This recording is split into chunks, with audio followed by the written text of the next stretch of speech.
Mercado. Here. Mr. Dawson. Present. Mr. Kaderis. Here. Mr. Selmont. Mr. Tedisco. Here. Ms. Blake. Here. Mr. Hilsinger. Here. Ms. Downs. Here. We have a quorum. Thank you. All rise and join me for the Pledge of Allegiance. I pledge allegiance to the flag of the United States of America and to the republic for which it stands, one nation, under God, indivisible, with liberty and justice for all. Okay, our first order of business,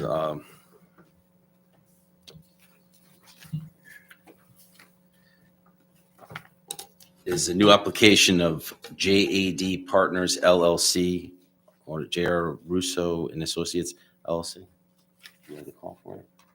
Application of JAD Partners LLC, owners J.R. Russo and Associates LLC, applicant, application for a special permit for the construction of a new daycare facility to be located at 435 Highland Avenue, Assessors Map 50, Lot 5, Zone R20A.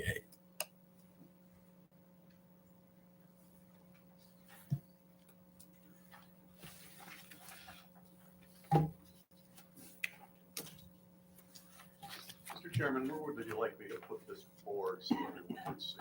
If you could put it a little bit sideways so then the public could see it. And if they'd like to come up and look at it, they could walk up and look at it. Yeah.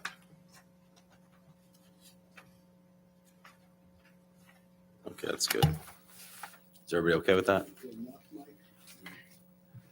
Good Lou, you evening. have this though, right? It's the Learning Experience Academy, right? Correct.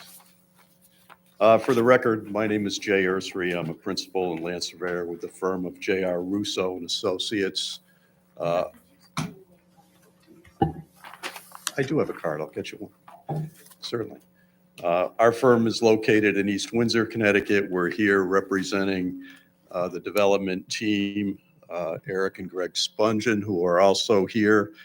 And we prepared the plans and the application that you have before you with regard to the application. In terms of the location, this is 435 Highland Avenue. It's on the west side, which is Route 10, on 1.25 acres. And we're essentially across the street from the Highland Elementary School driveway. There's a signalized intersection right there. Our driveway comes out on the west side, the driveway down to the school heads to the east, and just up the road, a few hundred feet on the east side is the police department. So we're bordered northerly by another commercial office building, a professional office type building with medical, mostly medical tenants. That's also owned by the same owner, JAD. East Highland Avenue, south another professional office building, and to the west, residential homes that front on Maple Street. Some of the parcel history, it was developed back in 2012 by JAD. There were two parcels, and essentially they were going to be mirrored buildings. The one that's there now on the northerly parcel, this commission had approved that same building on this piece of land. However, it was never built. They built the one on the north, put in the driveway, the traffic signal is there. Most of the infrastructure is also there. The utilities are in, there's sewer, water, gas, and the storm drainage is all built. The storm drainage was built to accommodate both parcels. Some of it is shared, and that as well is already in the ground and there ready for us to tie into. So it's a fairly easy site, I guess I would say, to develop. The proposed use is a daycare and early childhood education facility. The building is 10,000 square feet with a 5,000 square foot outside play area that's fenced in. That's to the rear of the building, not visible at all from the street. It'll accommodate up to 151 children, and that's regulated by the state of Connecticut by the regulations in terms of square footage. This is a franchise facility they build all over the country. This particular building actually houses in most other states about 180 children. Here in Connecticut, it's 151.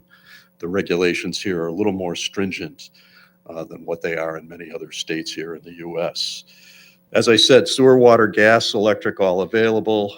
Storm drainage is already built. We can tie into that. The drainage system was actually designed for something a little larger than this development. Our development puts about 0.2 acres less of impervious coverage into the drainage system. So it's slightly oversized, so it'll work out fine. Parking, we're providing 38 spaces. The franchisee wants 35 to 40 spaces. We're at 38 with 2 handicaps as are required by building code. There is a lighting plan that's in your plan set as well as a photometric plan. There are 3 pole-mounted lights, and the rest are all building-mounted wall pack lights. They're all LEDs, they're all full cutoff, and they're all dark sky compliant type lights. There's also a landscaping plan in your plan set. We looked at the landscaping on the original approval, and we tried to match that as best we could. There is a little bit of a hiccup in terms of street trees in that the drainage system is a subsurface piped system that's located in the front yard, and we're not able to plant any trees there as its roots would interfere with what's there. So it may look a little funny if you look at the system, but we believe we meet all the requirements. We also meet all your dimensional requirements for the zone, and we had a couple of minor comments from the town engineer, which I discussed with him the other day, and we've resolved all those issues. In terms of the architecture, you have architectural plans in your set. There is a colored version of the front elevation here, and it's a pretty good looking building. It's all basically hardy plank or hardy board. It's kind of a grayish brownish in color. There's a little color on it, obviously, for the young children, kind of dresses it up a little bit.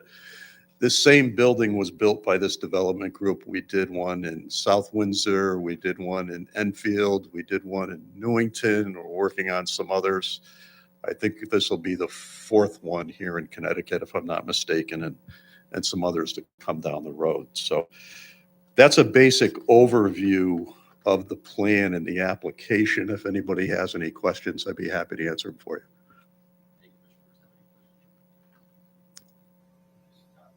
Mr. Talley.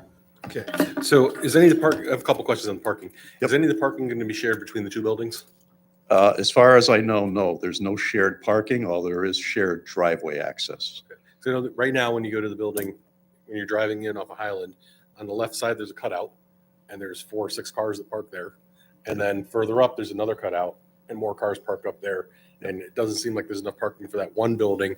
And you're looking for 38 spaces plus 2 handicap, but 26 staff members. So you're going to leave 12 spots for 151 families to drop off. and Yep, pick up? that's correct. The 26 staff members are not all there at the same time. They're not all full-time employees. So some come and some go. And in terms of pickup and drop off, they've got a pretty good analysis that they've done across the country. Their peak hour in the morning for this facility will be about 35 to 36 trips, and it's similar in the afternoon. During the day, there's little or no traffic. They're not open on weekends, so it's basically a Monday through Friday. So this layout works very well for them. They've done it all across the country. Okay, was there any kind of traffic study done? I'm just concerned with the number of cars coming into there, plus the medical building, plus the school in the morning, which is already a nightmare.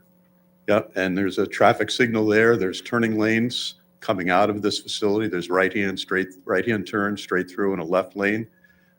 There's a right lane coming in. And I would say, based on the medical facility, that the peak morning hour here is probably before most of the medical office space is even open. Michael, do we have any comments from the police department? Yeah, this was actually shared with police, fire, and engineering, and there were no concerns from a traffic management standpoint. All of them said basically, as the applicant indicated, you have a signalized entrance, so at least from any impacts on Route 10, they didn't see an issue. And just the function of the site, it should operate in hours that are going to be off-peak versus the medical use. It'd be off-peak, I take it, versus the schools too, or versus Highland School.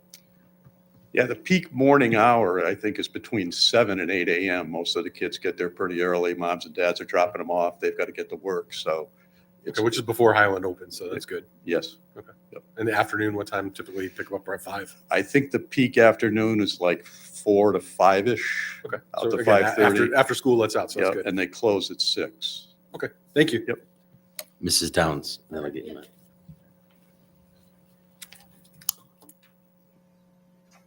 Is there a left turn if you're going north on Route 10 to get in? Is there a left lane or a left turn, or are they going to be waiting?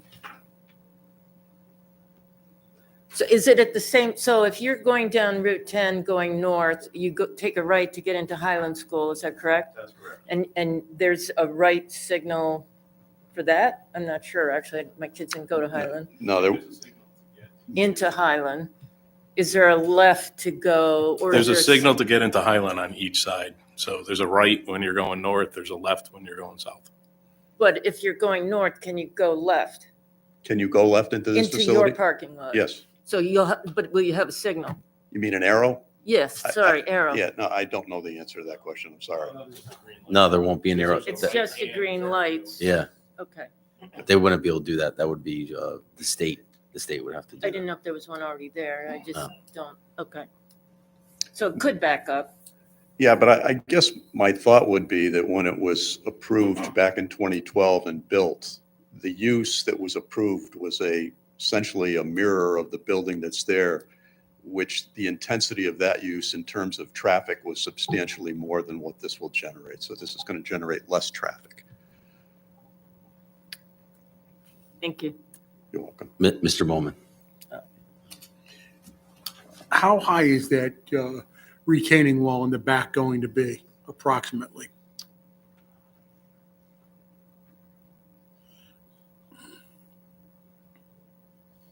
It's like the highest point is about 8 feet. 8 feet? Yes. And then there'll be a stockade type fence or There's a vinyl fence? vinyl fence around the play area, and there's also a fence at the top of the retaining wall. Well, the fence around the play area was chain link No, black. it's solid vinyl. I'll take your word for it, but I thought it said chain link. What species of tree are you going to plant in back of the retaining wall?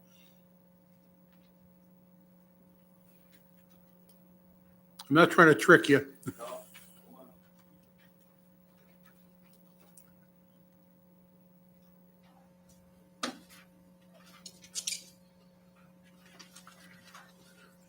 Does it say chain link?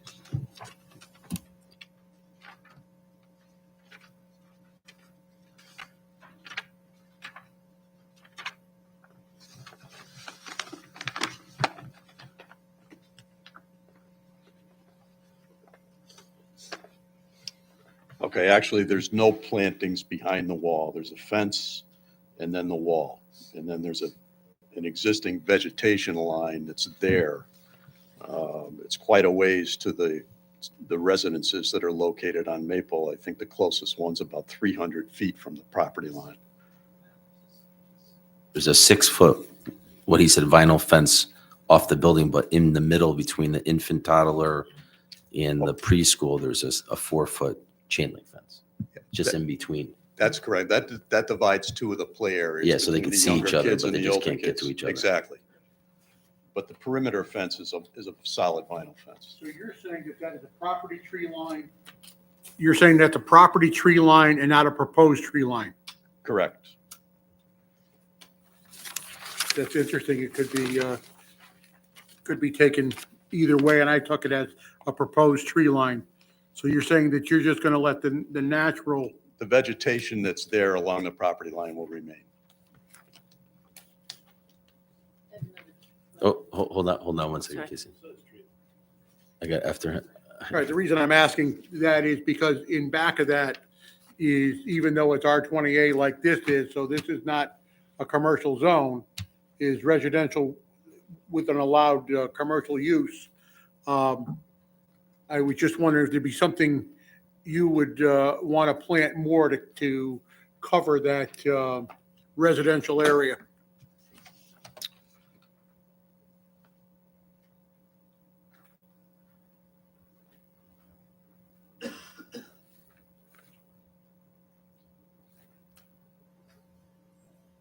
We could provide some plantings there in terms of something like an arborvitae if you're concerned about screening the residential properties, but there's a pretty substantial elevation difference between this property and what's up there.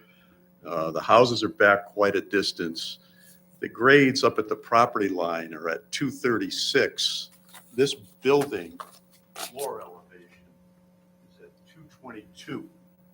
So they're way over the top of this, looking So over is the it top. lower than the existing building now that's there?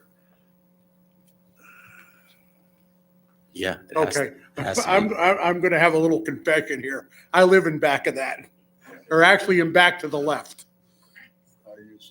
So I'm not an abutting property owner. No, I didn't say that, Woody. Don't, I didn't say that. I'm not an abutting property owner. So I'm just asking because you can see the other building. So it's not gonna be, is this gonna be, yeah, this is a two-story building. The other also. building is a two-story building. This This is is a a single single-story story. building. So it's the same thing. No, It'll be lower. no, it's lower. This It's is only lower. one story. The other building's a two-story building. It's Okay. higher. All right. Mr. Ricardo's got a question. Yes. So it wasn't too long ago that my daughter was in daycare. And we went to 3 different daycares in this town, and all but one of them had problems with teeing lines of cars. The Y had problems. The Store Club had problems. Little Scholars had a place for people to turn around, and the parking was in the back. I don't see anywhere where people can turn around in this parking lot. They have to have a spot and then back out, and that's going to cause problems. The other thing is, a lot of daycares get buses from the schools for aftercare. Are they going to have aftercare, and a bus is going to be dropping kids off there? There's no buses here. And So they when- won't have any aftercare programs? I'm not sure whether they have aftercare, but there are no buses. And in terms of parking, as I said, they have built these all over the country. This is the number of parking spaces that work for them. The folks come in, they pull into a space, they get out with their child, they bring the child into the facility, they get back in their car, back out and pull out just like you would in any other parking lot. Okay. Just note on the buses, because I do know we bus children for aftercare here, so if that's not going to be a program there, let's keep an eye on that. Just on the look of this building, after seeing this, I would recommend that you put some kind of mansard roof and gables on there to make it fit more of Cheshire. To me, that looks like a Chuck E. Cheese that belongs on Queen Street, not on a nice area of Cheshire. The building that's right next to it, you said this was part of that complex. It'd be nice if it looked more like that than this. Most people know in this town that I don't like this type of building coming in.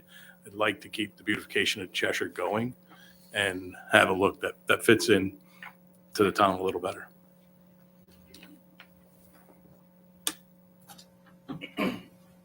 Mr. Tedesco, do you have any questions? Good. No, Mrs. Downs, go ahead. Yeah, did you say in the beginning you're not putting in the trees that you have in the plan, you had, no, I lost the page, but in the No, plan, the There the were a original couple maple landscape trees. plan showed street trees right along the entire frontage. And we're not able to do that due to the fact that they have a subsurface drainage system that takes up over half the frontage of lawn of this particular lot, where we really can't plant any trees. because here it says 2 sugar maples, if Yeah, I'm we are reading- planting trees, but what I'm saying is we can't put them along the entire front of the property. I think we have 3 in the front. The rest are along the sides. Okay. I see 2 in the front, 2 sugar maples. And you're going to keep those? There is one located in the front now that's existing. There were 2 others on the site. Actually, both of them have died, so those need to be replaced and everything else will be new. So there'll be sugar maples out front? There's 2, correct? Okay, but you just said they died, or? No, the ones on the side were 2 smaller Okay. ornamentals that have died right on the side of the So parking lot. Someday they could be beautiful big maple trees growing down there, Someday, theoretically. correct. Okay. Thanks. Casey, we may not be around. I don't care. Thank you. Any other You're questions? welcome.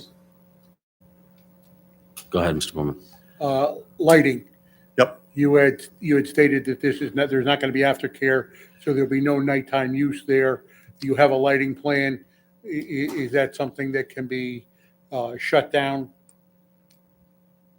I would assume so. I mean, the facility closes at 6 PM. So, I mean, the only time lighting is really necessary is, December, January. Yeah. I wouldn't think they're going to keep the lights on all night. I wouldn't think so. I'm just asking simply because it is an R20A zone. Yep. So other than that, so it's not commercial, and just asking, not demanding, just I asking. would assume that we could accommodate that Okay. request. Anyone else? No. Mr. Bricata brought up a huge point about the turnaround, which, I mean, I think that's a valid point. And your feeling on the turnaround is that they're going to pull into a spot, drop a child off, and then back out and come out. Correct. If there were buses coming here, we would need some type of a turnaround, but these are simply passenger vehicles. They're required to walk into the building with their child, so they have to park in a parking space. They come back out to their car, they get back in the car, and they pull out. The whole thing takes about 4 to 5 minutes, depending on the age of the child. The ones that are a little older, it's a little quicker. The little toddlers take a little longer, but it's a pretty fast turnaround in terms of people dropping off children and leaving. So it's no different than going into a parking lot at a Walgreens or a CVS or anything of that nature. You pull into the spot, get out of your car, go and do what you got to do. Yeah, but you're dropping off your kid. It's not like going for a prescription. You're dropping off your child in the morning, and usually parents are a little rushed. I mean, and all that. That's why I'm just. He does have a valid point. So you're having people come in on the go, and then they got to back up and get out. So that's it is a concern. The parking lot meets the standard requirements for configuration in a parking lot in your regulations or in any town regulation. And it's in your testimony that you've done 3 other of these. We've done 3 others that are open in Connecticut. Whereabouts? We have one in Newington, Okay. South Windsor, and Enfield. Okay. And there have been no issues that I'm aware of. Now, is the parking requirement less or more in those other towns? It depends on the town. Your town actually has no requirement for this type of use.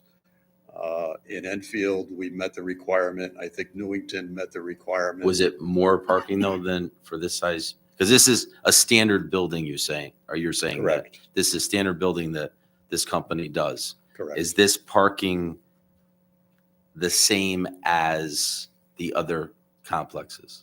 I honestly don't remember exactly. I You don't think remember. Enfield was 40, and I think we provided 40. Here we're at 38. South Windsor, I don't remember. I think it's very similar. 40 in South Windsor. Do you remember Newington, Eric? 40.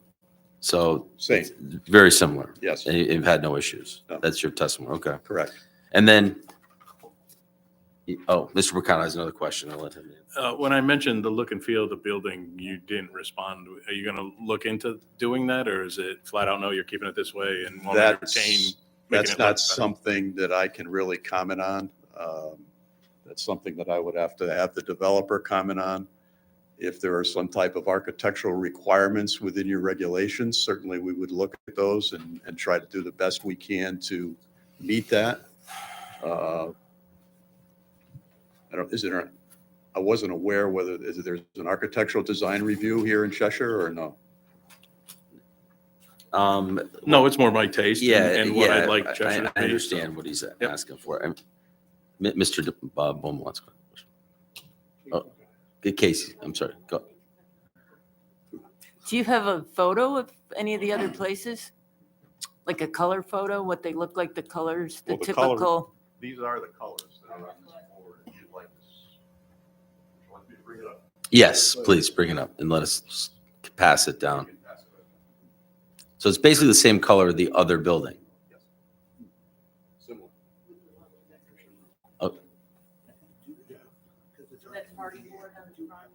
It's all. Okay. Oh, yeah, it's a special permit. Yeah, because it's R28. All right.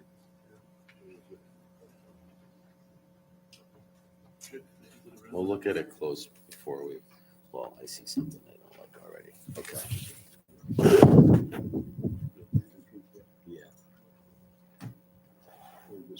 Yeah, I see exactly what Rob's saying. I mean, it does look like Chuck E. Cheese. So the front, like yeah, because it's with the colors and stuff, you know, it's not a commercial zone. It's a residential zone that we allow that kind of thing in. So do you have a toned down version of an entrance? An additional toned down entrance?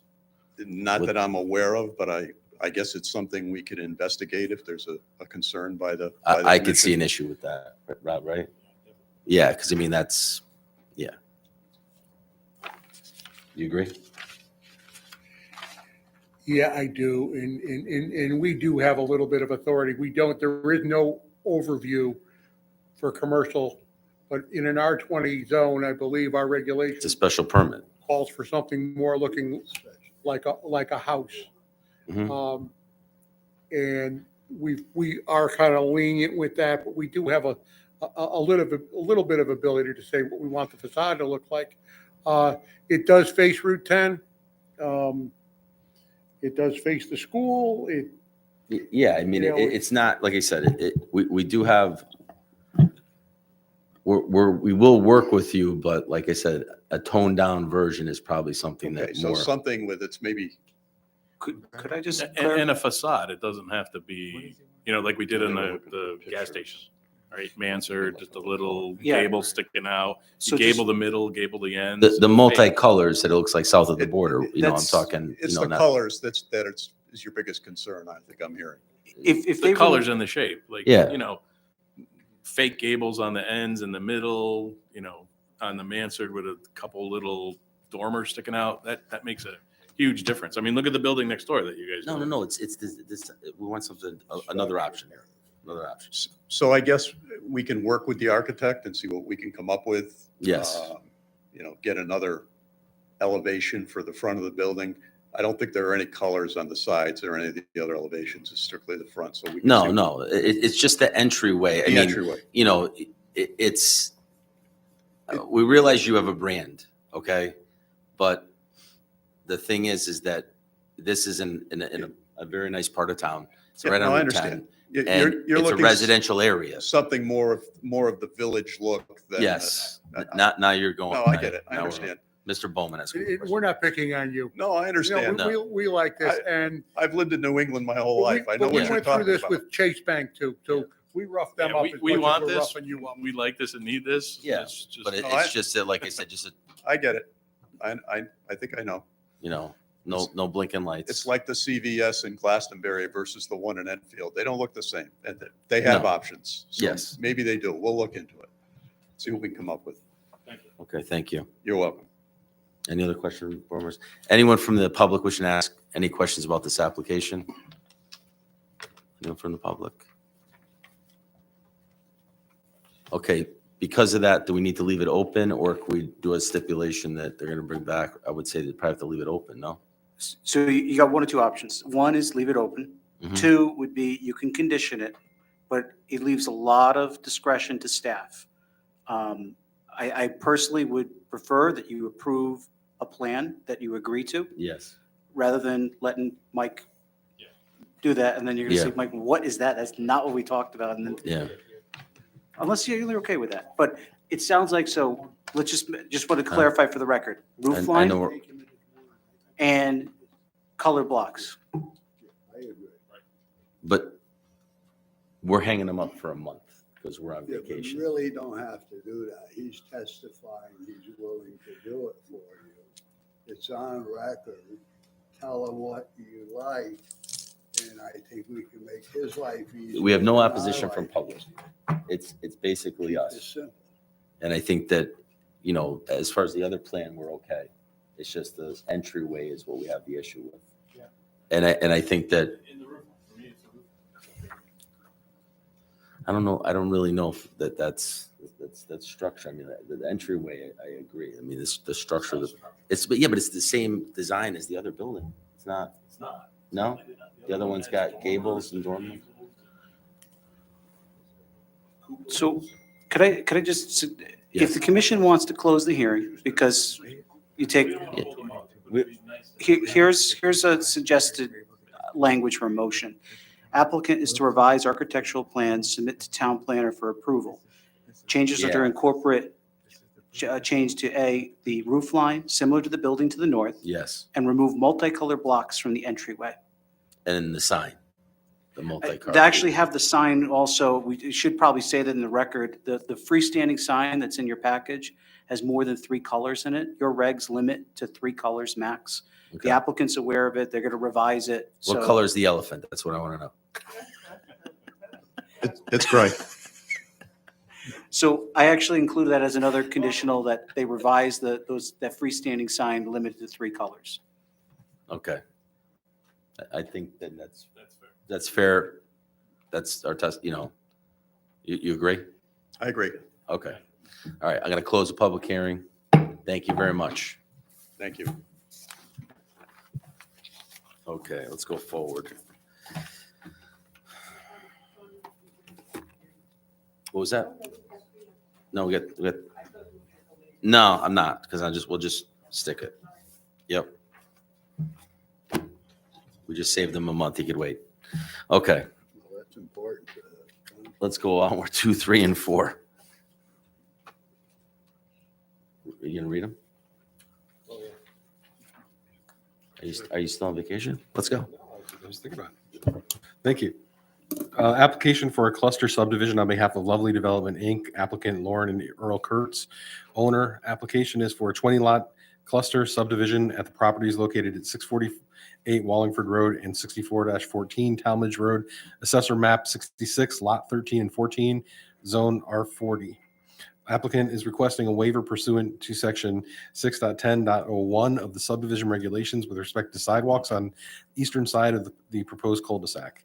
Number 3, application for a special permit application to section 42 of the zoning regulations on behalf of Lovely Development, Inc., applicant Lauren and Earl Kurtz. Owners, application is for a special permit for a 20-lot cluster subdivision at the properties located at 648 Wallingford Road and 66-14 Talmadge Road. Assessor map 66, lots 13 and 14 in is R40 zone. Number 4, the application for a special permit for earth removal, filling, or regrading on behalf of Lovely Development, Inc., applicant Lauren and Earl Kurtz. Owners, applicant is requesting special permit for the earth removal, filling, regrading associated with 20-lot cluster subdivision for the properties located at 648 Wallingford Road and 66-14 Talmadge Road. Assessor map 66, lots 13 and 14 in an R40 zone. Applicant is requesting waiver pursuant to section 25.3.2, subsection 3 and 9 of the zoning regulations associated with the special permit. Name and address for the record. Good evening. My name is Anthony Fazzone. I'm an attorney here in Cheshire, representing the applicant. As the call says, this is a continuation of the public hearing. In the interim, the Wetlands Commission did not have a quorum at their meeting that could hear this application. So that's been continued to next Tuesday. The statute, basically that means we're going to have to keep this hearing open this evening. The statute states that you have 35 days to close the public hearing after you receive the report from the Wetlands Commission. So basically, from next Tuesday, you would have 35 days to complete your public hearing. Go ahead. Actually, just to clarify, it's the terminal date to close the public hearing is extended by 35 days. So you have until September 19th to close this hearing, which gets you past your next meeting in September. And the applicant will cooperate. We've stated that previously on the record. Will cooperate to the extent any further or any extra periods are required, the applicant has up to 65 days that it can extend your public hearing completion date. During the last public hearing, there were a couple of, there were some comments from the public that we said we would address. One of which, and I believe Mr. Glidden has made copies of, SLR has modified its soil report from, that was presented to the Wetlands Commission. Mr. Wades pointed out that that report spoke about having 4-point-something acres of wetlands, and the computation that made this application eligible to file a cluster subdivision application used the number of about 3.58 acres of wetlands. Matt Sanford from SLR, formerly Milone and McBroom, reviewed his report and indicated that, and this may account for why some of the flags didn't add up, that the acreage that he had reported in the report to the Wetlands Commission, the 4-point-something acres, included acreage that was on the Talmadge Crossing open space property.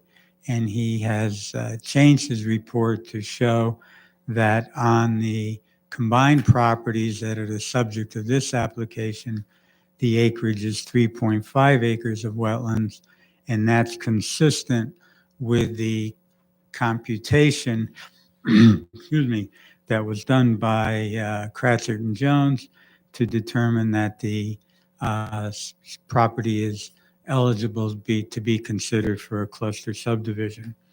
Mr. Glidden, do you have those? They actually have copies in front of them. You have the copy. So if you refer, I believe it's on page 2, that near the bottom there where it states that that the total wetlands is 3.8 acres.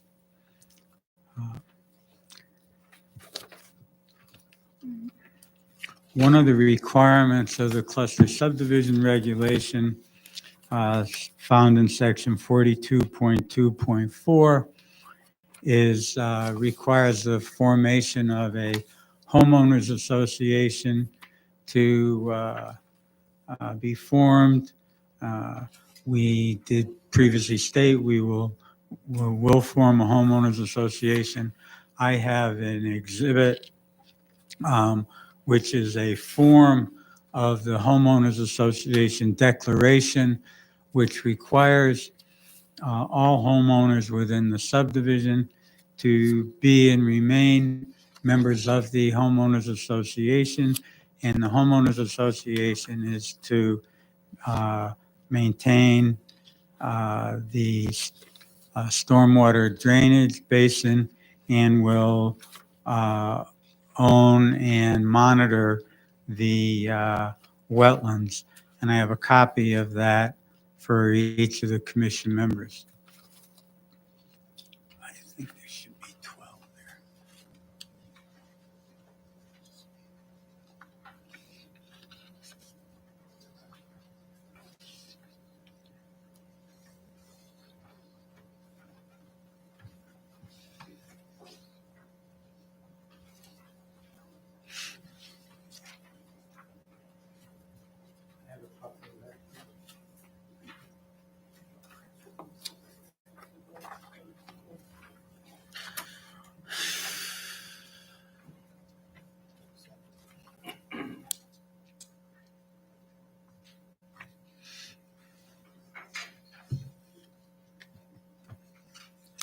In its final form, it will cover all of the requirements of 42.2.4. One of the requirements, as you know, the cluster subdivision application is to also be treated as a special permit application, which we have filed. And with us this evening is William Kane from Wellspeak, Dugas and Kane. He's going to talk about the effect of a subdivision of this nature and property values and the neighborhood in general.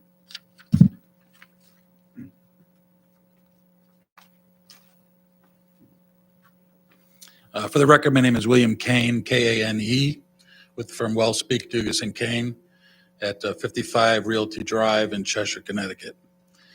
Before I start, I'm going to hand out the report I prepared for this public hearing.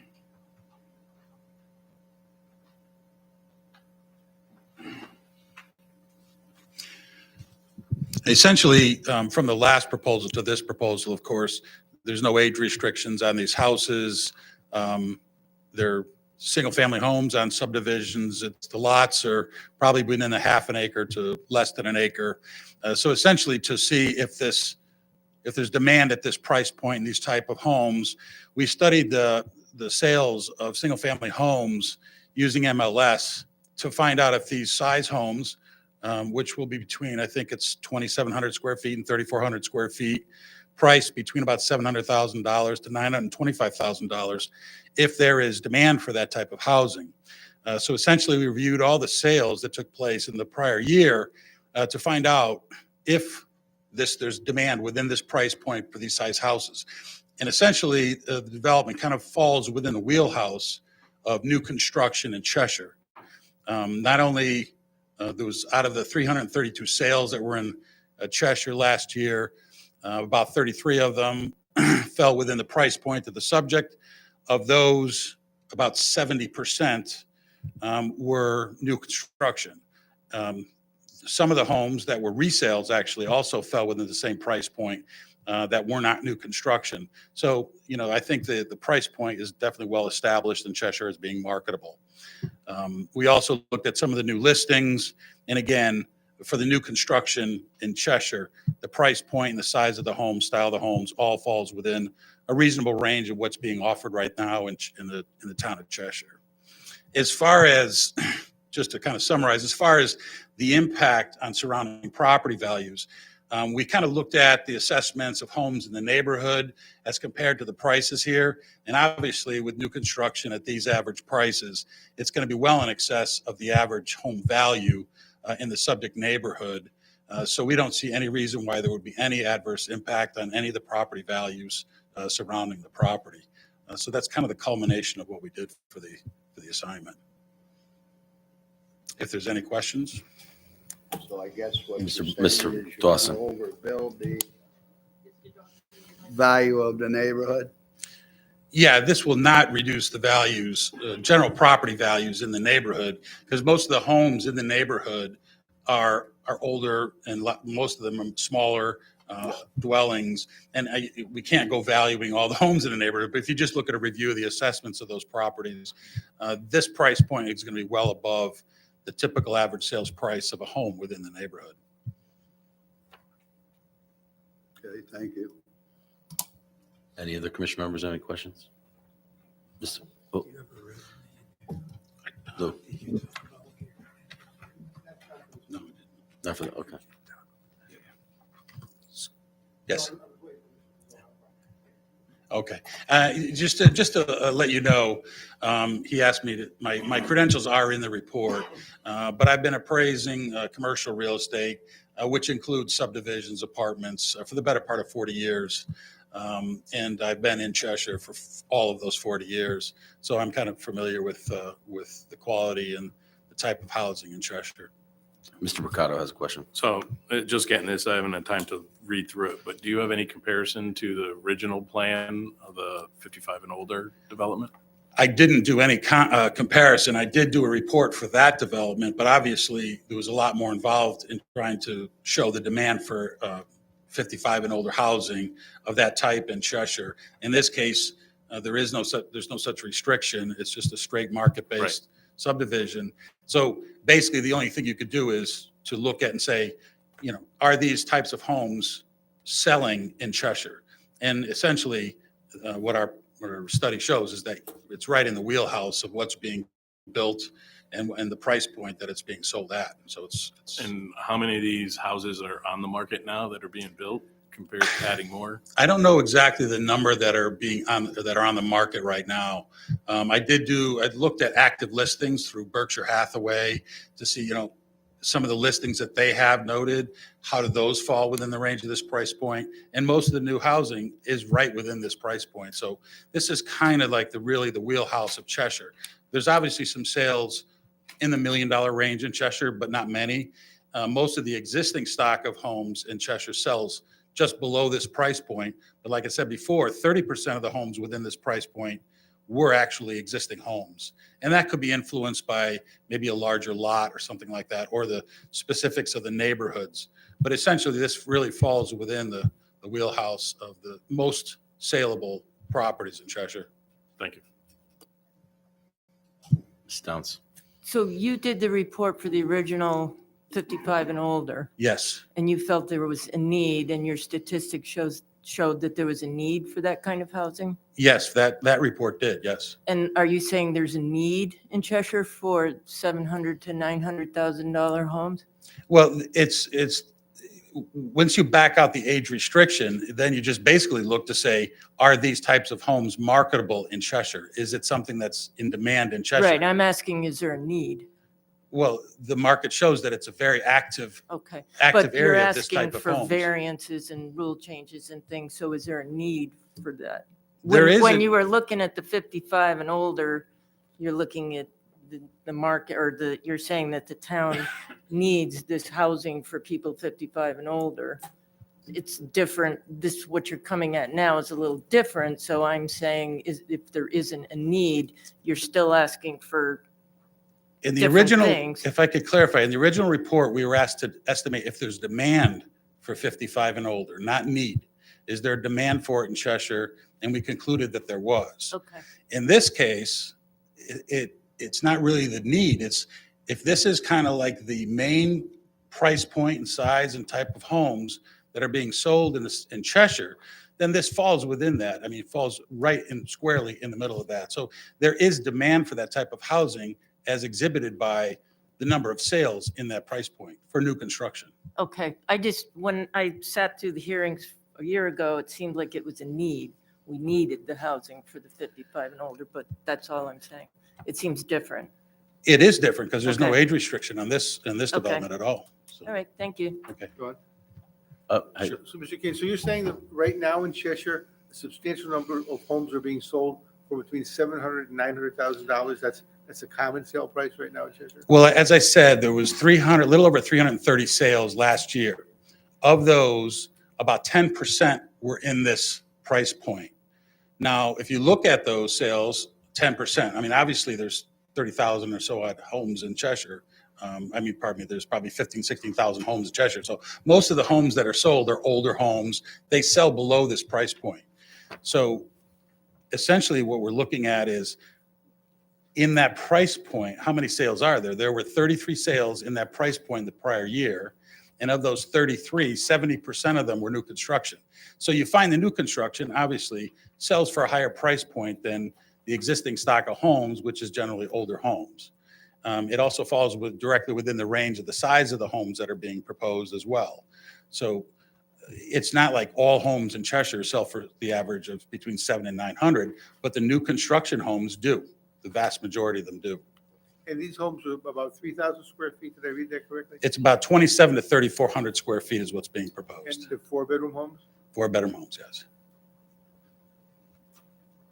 And I guess the lots, because this is cluster, the lots are not full acre lots, I guess, they're on smaller lots. They're slightly smaller lots, but I did also look at some of the sales in that statistical pool of sales last year. And there were some sales that were like 0.69 acres that also sold within that price point. Do you know what the size of these lots are? Is that about the same? They're like between a half an acre and just less than 1 acre. So even though the regulation calls for just 25,000 square foot minimums, these are well above the minimums. In this report on page 26, Lou, it shows the houses that he compared to that sold. Okay. It's on page 26. And Well, page 26, those are active listings. yeah, And I'm some just saying is closings. that's the price point though. Right, those are the price point, and then you'll notice these are. And I'm just most of looking at them- I'm looking at the neighborhoods. Right, That's what I'm looking at. they're mostly new construction. There's a couple of sales, active listings here. And they're houses built mostly 1990, 4-bedroom. 1995, 4-bedroom homes. 4-bedroom homes within the same general size. And the asking prices are, as you can see, they're between 720,000 to 989,000, I believe. So it's right within the same price point as what's being proposed for the subject. And what size lot were the majority of those sitting on? These were, I would say probably most of them were within the 1 acre range, but I did find that some were larger, 2 acres, some were smaller, as small as like 0.6 acres. as I Percival recall. Way is all that's a cluster. So those are small lots. Those are real small lots. But those are all big homes. And then how long these have been on the market or listed for? To There's see if no- there is a need or a demand for it? or is Well, it actually, sitting- the days on market in Cheshire has been going down significantly year by year by year. So right now, the average days on the market, I believe, was 33 days in Cheshire. So And 33 hours. yeah, well, most, there's some older homes that are going to take a little bit longer, but new construction, it's almost like they're selling as soon as you put them on the market. And that is going down. The other issue that I looked at was the price for listing to taking price. And in Cheshire, the taking price is 105% of listing price. So right now, obviously, all the homes that are put on the market are getting bid up. Yep. That's consistent statewide. Now, again, with some, rising interest rates and rising and falling interest rates, things may change a little. But right now, that's what's going on in Cheshire. Cheshire is really outperforming the state as far as listing to taking price. Okay. Any other questions? Question for Mike. Do we ever see what the cost is to the town for a home like this as opposed to 55 and older? What the drain is on the town for roads, fire, safety, children, any of that? See what the difference is? No, there's no submittal from the applicant regarding those numbers. No. Does Cheshire look at that? Do we have anything like that saying, Well, an average home costs, this costs the town this much money Well, in overhead? you figure out what the students cost if you have 4 bedrooms, 3 kids, versus what Yeah. you'll generate in taxes, and then, that's Yeah. usually how you do it. But then you figure that if the house, it's relative. I mean, if you're in a $900,000 house, your taxes are going to be, But we're not supposed to. You know. talk- But it's, we're going down, that's got nothing to do we're with going down us. roads that a little outside of our jurisdiction. Actually, it's not, because it's what's good for the town and what's going to hurt the town, right? And if we have to put in all this overhead for these homes, as opposed to no overhead or little overhead for the 55 and older, that's a determination we make, not how much taxes we make, but is it what's better for the rest of the town of Cheshire besides, 50 people that live in that area? The last part, I agree with you, yeah. In your report, right, page 27 through 30, these are all sold homes in the These are all last, sold homes these are all within, the sold homes for this last year. right, And this is showing the year it was built. exactly. It shows the year built, it shows the acreage is listed there, the zone, square footage of the house, bedrooms, baths, days on the market. So that was the total set of sales that we looked for statistics. I mean, it's crazy. Days on the market, 3 days, 2 days. I mean, there's a couple 0. It's awesome. Yeah, I mean, just anecdotally, in Wolcott, my neighbor put up a house for sale for 400,000. It sold in a day for 460. Yeah, it's actually crazy. But,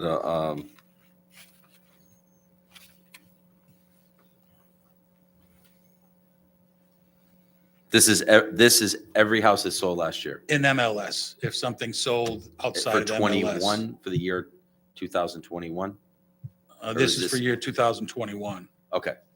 So January to December.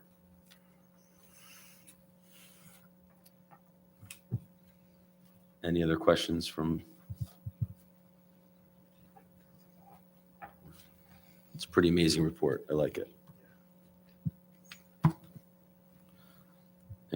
No questions? Okay. Anyone from the public wishing to ask questions? Yes, of him only. You're okay with him?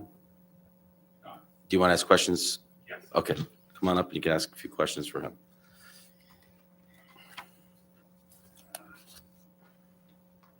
This is strictly for the market study. Yes. Okay. My name is Matt Wade, 669 Wallingford Road. Unfortunately, I don't have that market study, but I did do some research, which I was going to go into later on this evening. The original report that he talked about did express not need, but marketability based upon 1980 surveys of baby boomers I have it here, the WellSpeak report. So it didn't express the need for 55 plus. This real estate analysis, right now there are 60 houses available on Zillow. I just took a quick look. According to the US Census report of 2020, Cheshire lost 1,000 people between the year 2010 or 2010 and 2020. So our population actually decreased. We have fewer children right now than the state average below the age of 5 and below the age of 18, meaning that our percent of kids that go to school in the households is less than most places in Connecticut. Not by much, but less. We also show that we have greater 65 plus people than the state of Connecticut by about 1 or 2 percentage points. Cheshire's projected to grow minus 0.3% from 2020 to 2021. That's population though. That's population. Okay. That's So not let's, housing, that's let's look at population. today's world though. Let's back up a little bit and look at today's world. Most people are working from home, right? Most people are working from home. Most people aren't having as many kids. You have exactly, and I agree. Or no kids. So I have And I agree friends with that that. have no children. So me looking at this report of all these houses sold is blowing my mind here. Right. As far as, and I think that there's a surge to come to this town because we have good quality here. We have So- good quality, and I agree. And honestly, knowing that there was a decrease in population, it's not the factors of Fewer houses. that people are moving out. It's there's just less people, and people are living by themselves or just a couple. There you could know. be several factors. Yeah, there's several other It's factors just like- that weren't normal 20 years ago, where people had 3-4 Right. kids. We're only talking the last 10 years. And like I said, and I think people are buying a bigger home because they're working from it. Oh, I and agree. they're in it, and they're in it all the time. I mean, so that's just my feeling of looking from the younger generation, looking at what they're doing. Right, I agree. And So in fact, in a that's lot of kind of where I'm going with that. So in a lot of communities, it's continue. actually. I'm sorry that I interrupted you, but Oh, it's I just okay. had a thought. It's okay. okay. It's thanks, expected, Mr. Sean. You can Thanks. just call me Matt. Thanks, Mr. Witch. All right. And I agree with a lot of that. But the other thing you have to take into account is the pandemic, that people are working at home, that real estate throughout the country, not just in Connecticut, and there's hotspots all over the country where real estate is selling over market value. And that happened because of the pandemic, people working at home, changing work, wanted to settle down in one spot, et cetera, et cetera, et cetera. Cheshire's attracted because of education. Right now, an article in 2021, there was an article in the CT Examiner which stated that some towns are having difficulties with the reduction of kids. Deep River, Essex, because they're now looking to have schools that are regional. So the infrastructure that they have is going to go away. We always talk about the cost of a child. You can't take that cost of a child and say, gee, I have 2 kids. The cost per child is $25,000 per kid. That's $50,000. Doesn't work that way. We have a fixed educational budget that is amended by grants based upon low income, disabilities, grades, scores, and a bunch of other things. The administrators and the folks that work in education work very hard in getting supplemental funds to reduce that cost per student. We need to have students. I came out of Fairfield County, I lived in Fairfield, where we had 2 high schools of 2,000 people. Well, we lost some of our kids because we do go through cycles. So in Fairfield, they closed one of the high schools, but they still had the expensive infrastructure. So they actually rented it. They used it for adult ed. They did a whole bunch of things with it. But that's what we have to be cognizant of. We want to try to keep the number of kids standard. And to add kids, especially considering that families are smaller, is an important factor. We can't simply eliminate them. And you're absolutely right in the terms of costs, because yeah, you have infrastructure cost. And the roads versus conventional will be the same for a cluster, the trash pickup. Those are all really good points that I didn't even think of, but that cost exists. What we're looking at here is 20 versus 16 houses. We're looking at smaller lots in an R40, R80 zone. I'm actually across the street and I'm in an R80 zone. One thing that the last time William spoke, and maybe he can answer to this, and he talked about that it did not decrease property values. Because if you look at the Cheshire, whatever you call that thing, what you want to do in the town? Yeah, whatever it is. I'm terrible with, I'm a landscape designer type person. I can't, say a single Latin name. So that's me. Part of that says when you do one of these developments, and I've been very complimentary of Cheshire because I go around town looking at developments, the clusters, the low income, and some of these developments, what's great about Cheshire is you don't see them. You don't see the condo complexes. I didn't know what Courier Woods was for 10 years living here. I didn't have a clue because you don't see that. You see the rural atmosphere. One of the things when he went over the value, he compared it to the place in Southbury, Heritage Village. He also, in his report, when he talked about the need of the over 55, talked about Richmond Glens, Castle Heights, Cheshire Crossing, the Meadows at Dina Ray's Court, the Carriage House Commons, Stonegate, and all of those. You can't see them because Cheshire's been really good about putting a buffer around any kind of development. I don't know what the development was, but there was a cluster zone up by the 10 Mile River. It was a 176 acre property. And they developed 30 acres of that with a cluster development and put 146 acres of wetlands into the 10 Mile River basin, which isn't accessible to the public because it's a habitat that needs to be protected and they use for educational purposes. So when we talk about the values of houses and stuff, when we're looking at a cluster within the town of Chester, I mean, Richmond Glen is beautiful because you can't see it from the road. You drive back into the woods and it's gorgeous and it's private. You can't even see Elam Park from the neighboring roads, which isn't even included in his report. So this development, this cluster is high density concentration housing that is no border. It's 40 foot from the back of the building to the neighboring properties on Charles Drive, 40 feet. And Mr. Strollo, I hate to, Sean, whichever, you had commented during the 55 plus, a woman had gotten up and said, do you know what this is going to look like from my house? And you had said, well, I drove Charles Drive, there's trees. And there are trees in some yards. And those belong to the people that live on Charles Drive. The border to this development is a stone wall, which we decided not to tear down the stone wall. The original version had a vinyl fence. And there's trees in the stone wall. They're all deciduous. There's no evergreens. And what you're saying is the border, which should be part of this development, is the responsibility of the neighboring houses. when he looks at these values, you've got to consider that these houses are close together and they're literally on the backyard of the neighbor. All the other clusters you look at, I mean, going back to Heritage Village, which I've been in and worked at and worked with contractors at, you can't see that from the road, and that's 2,500 units. You can't see it. You could drive around all day long trying to look for one of those places. And unless you're in their complex, you don't see anything. Here you're going to see it, and it's got to be condensed, and it's 100 feet off the road, and it's going to be hidden by a 4-foot berm with some bushes on it.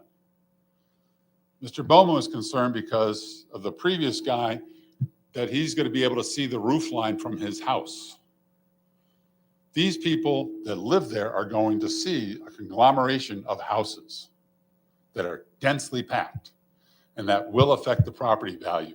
When you look at that report, because Cheshire has a strong property value hold, when you look at that report and you look at the different houses, and I haven't even seen it, I can tell you that it's not a cluster that's being appraised there. Those are houses that, 900,000 sitting on an acre, and it's all R40 around them. It's not half acre next to half acre, next to half acre, next to half acre. Even Copper Beach is beautiful because it's surrounded by a border, by trees. There's 3 houses that actually back up to the houses. But when Copper Beach was originally put in, it wasn't like that. That all grew in. You can see it from the road. Yeah, I'm just saying is that originally it took years to, Right. just But the like neighboring, any development takes, and I agree, there's one going in off of Jarvis, the friend of mine, or Weiss Road, I'm sorry. yeah, I mean, it's like I That- said, that's it's open. not, And it takes time to develop those Mhm. things.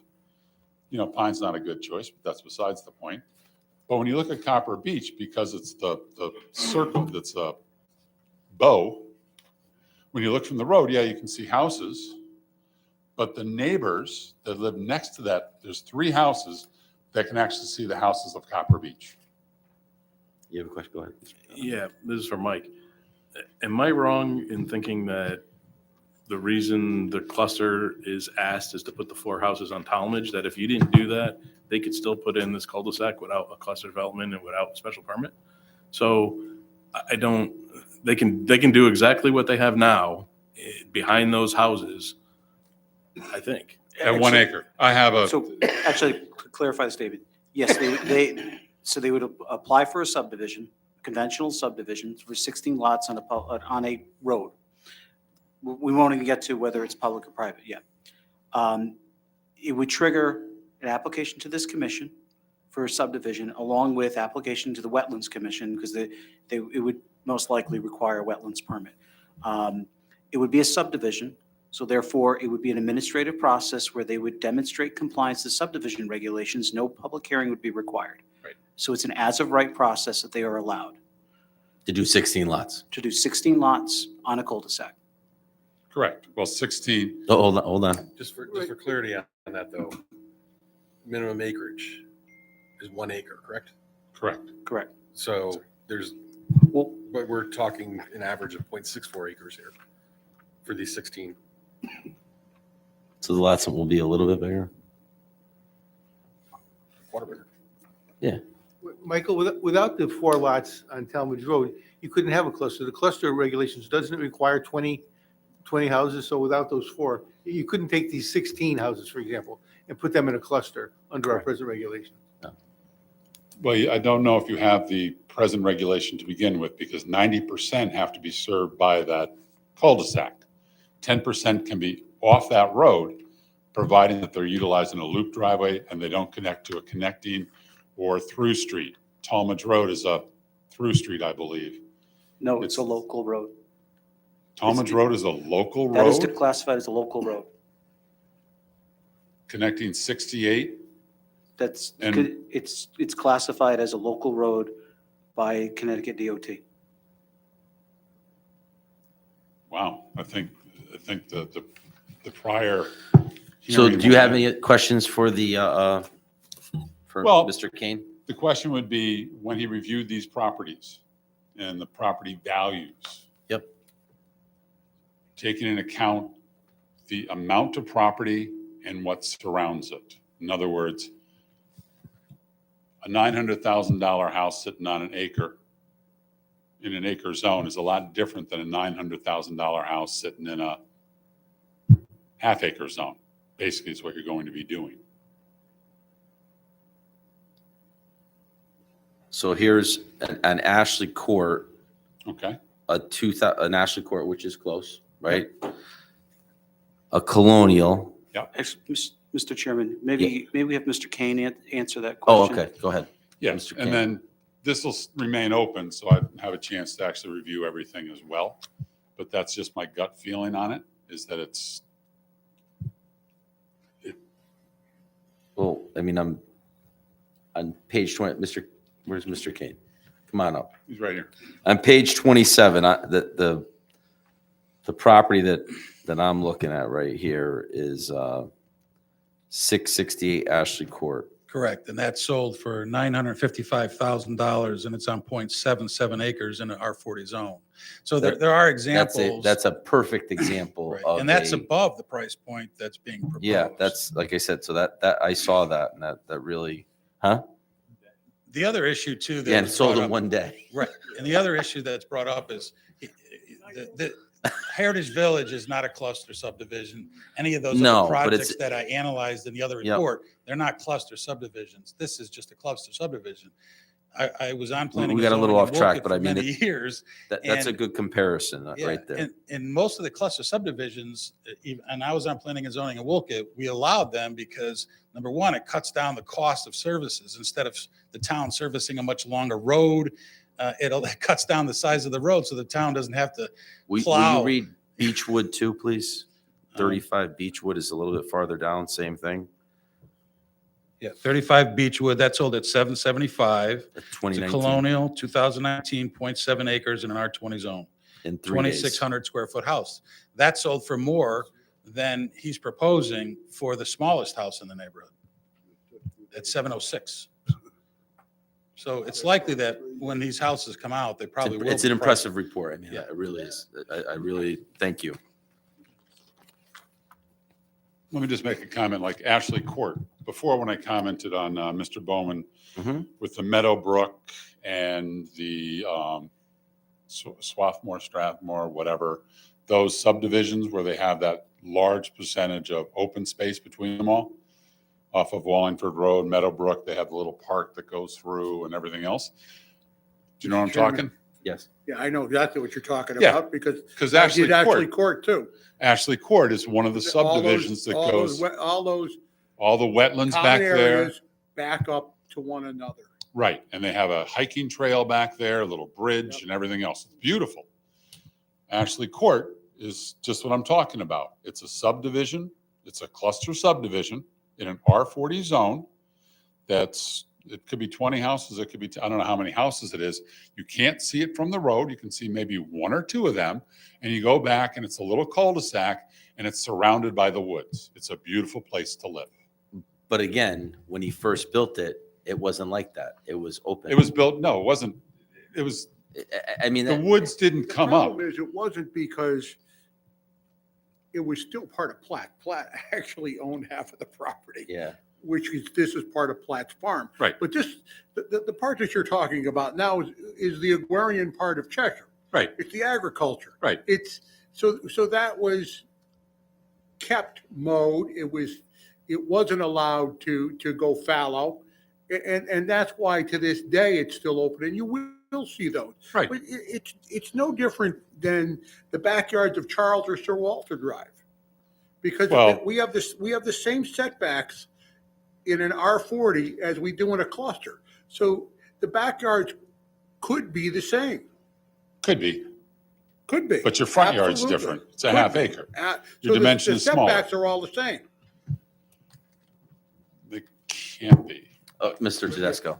So, sir, I want to understand, is your contention that the fact that this is a 19-home cluster subdivision where the homes are closer together, that has a different impact on the values of the surrounding houses than would a conventional 16 one-lot homes have?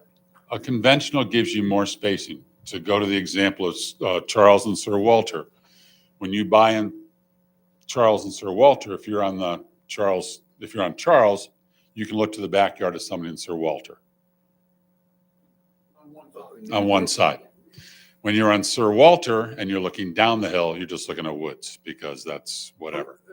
Okay, my question is your point that the fact that this is a cluster subdivision and the homes are closer together, at least 16 of them are in the one portion, that is having an adverse impact on the surrounding homes, that if it were a conventional subdivision, it would not have? Is that what your point It has, in my opinion, it has an adverse effect, not as much as the 55 plus, because the Point Copper Beach is a beautiful neighborhood and these are comparable lot sizes.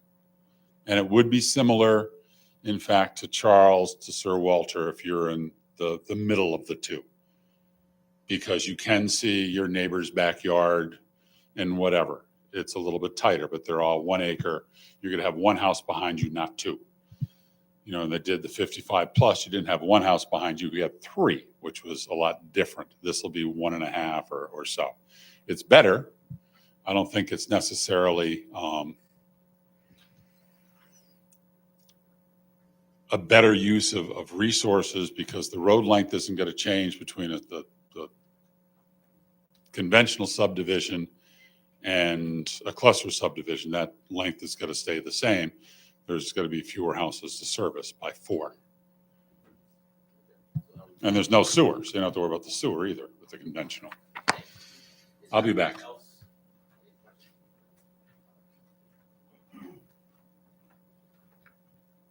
Charles Martin, 20 Copper Beach Drive, Cheshire.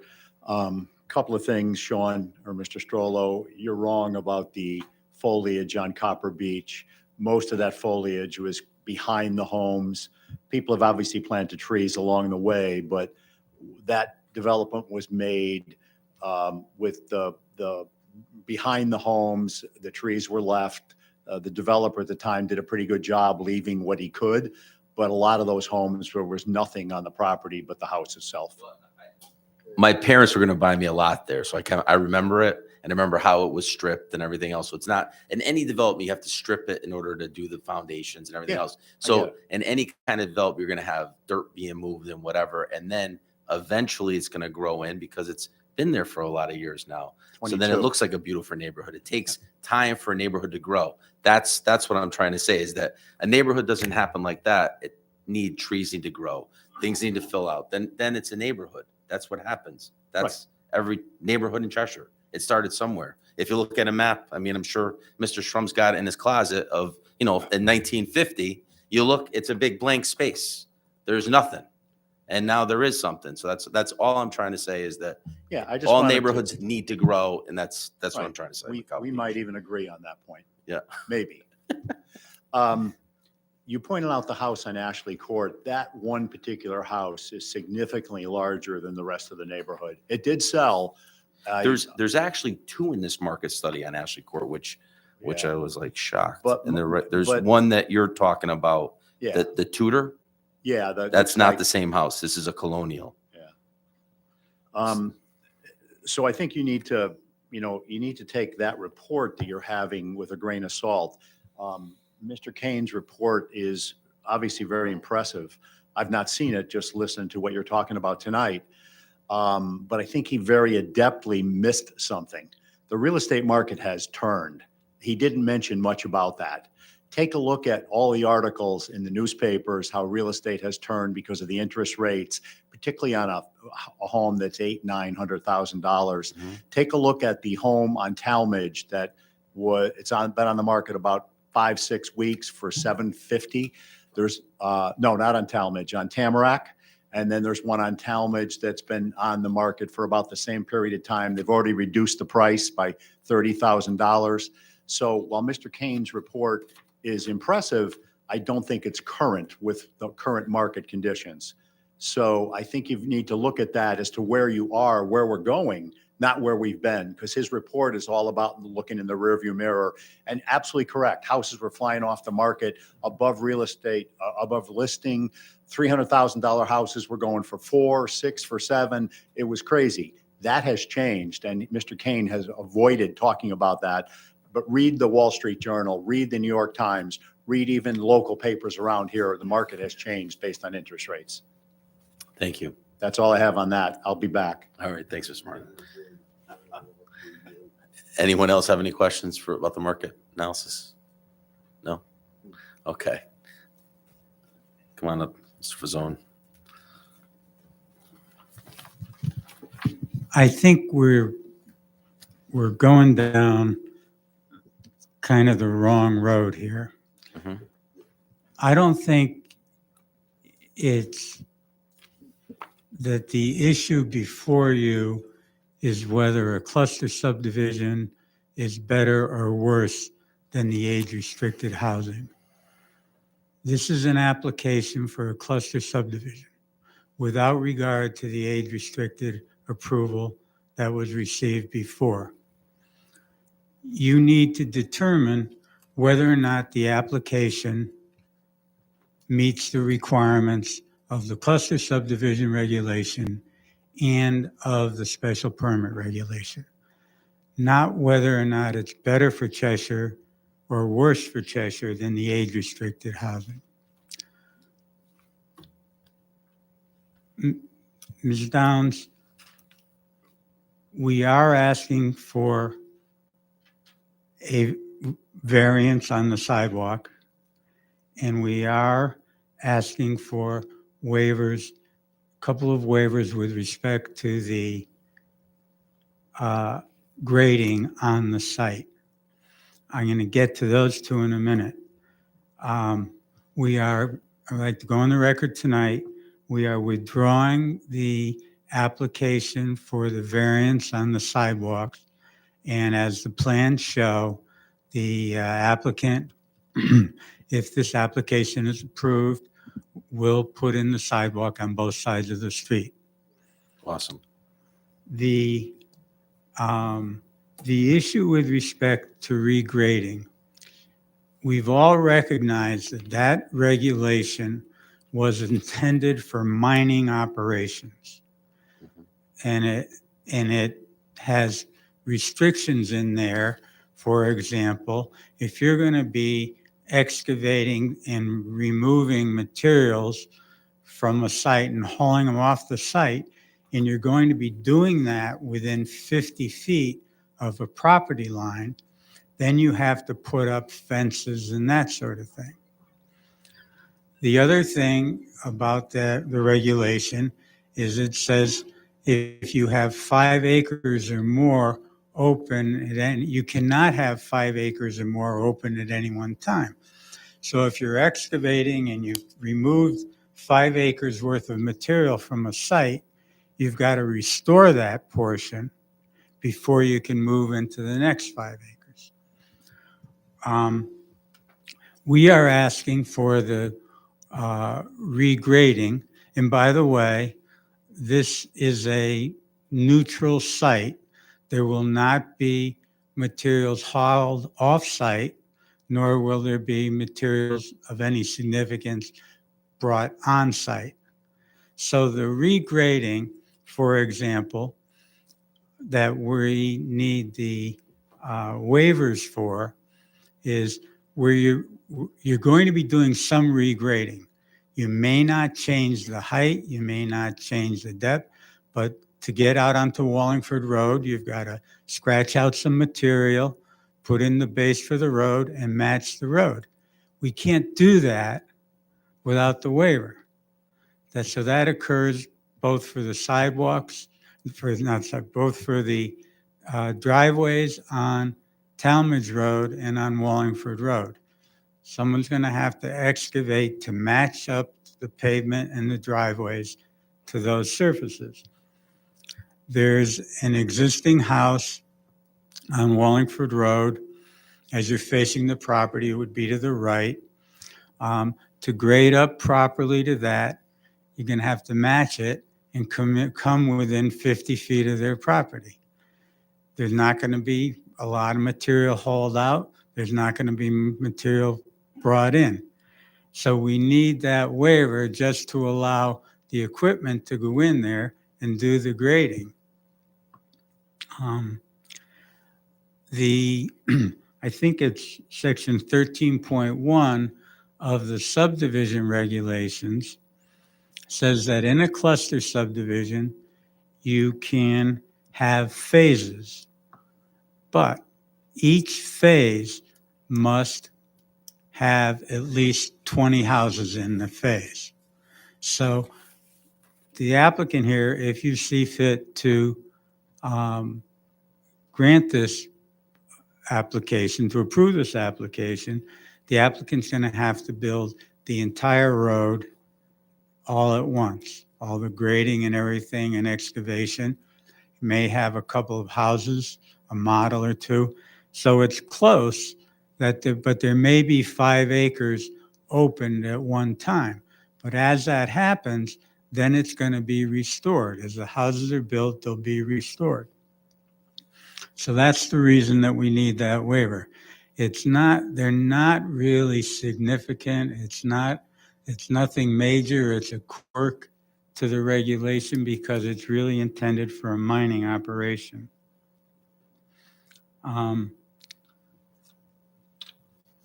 While I'm on that topic,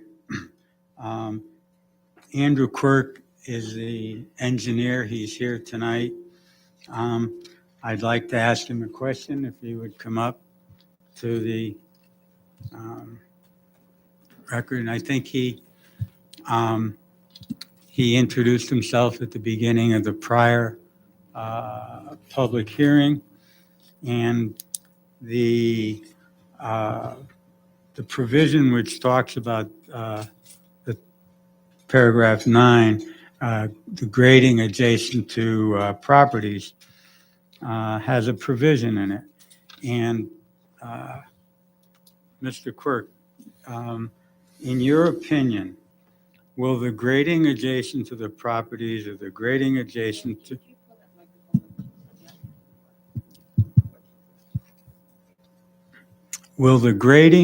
adjacent to Wallingford Road or Talmadge Road or adjacent to the property to the east of the new road entrance, in your opinion, will that involve or create substantial risk of damage to the abutting property? For the record, Andrew Quirk, professional engineer and principal with Kratzer Jones and Associates. And no, this application will not provide any substantial risk to those abutting property owners.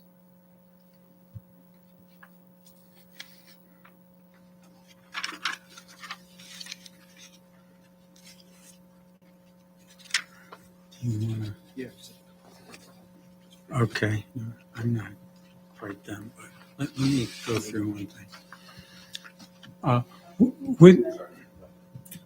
Well, you're saying that these rules were written for mining, but they're the rules and regulations that we need to work with. Whether they were written for whatever, we're dealing with these rules, and that's what we work within.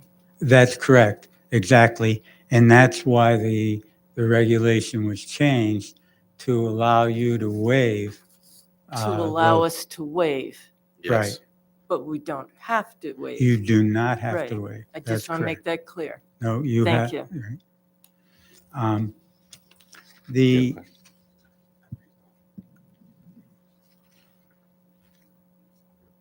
Go. There was a reference, I believe, Mr. Wade made it to the Plan of Conservation and Development. And your latest iteration of that, I think it was completed in 2016, maybe or 18. But it very much encourages cluster subdivisions. It encouraged you to, in fact, change the regulation to make it easier to have cluster subdivisions on the theory that it's a more efficient use of real estate, the remaining real estate that exists in the town of Cheshire. I would direct your attention to the introductory part of the Plan of Conservation and Development, and double I is the page. It says cluster development is a land conservation tool that is in keeping with the goals of the Plan of Conservation and Development. Enabling residential growth in the already developed core areas will also be in keeping with this goal. That's one reference. And then further on, it says Section 42 of the Cheshire zoning regulations is entitled Cluster Subdivision that offers an alternative to conventional subdivision that could be useful in protecting rural character and our environmental resources. This proposal proposes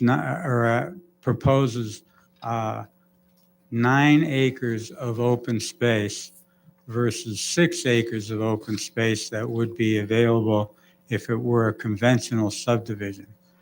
That additional acreage creates more of a buffer around the wetlands, and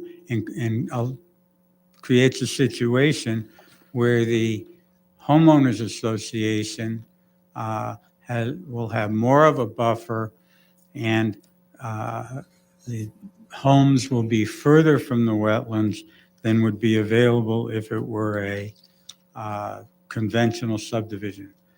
And we submit that the way the open space is laid out and that the wetlands are completely protected, the fact that the wetlands back up to and form a system with the wetlands in the Talmadge Crossing subdivision is reason enough on its own for you to approve a cluster subdivision in this neighborhood. Your cluster subdivision regulations allow cluster subdivisions in every zone. It allows them in the R20, the R40, and the R80 zone. The difference, the minimum lot size in the R40 zone is 40,000 square feet. The minimum lot size in a cluster subdivision in the R40 zone is 25,000 square feet. Pretty much the rear yard setbacks, I don't have the table in front of me, but they're fairly similar, and they're not going to be placing these houses in the backyards of the homes on Charles Drive.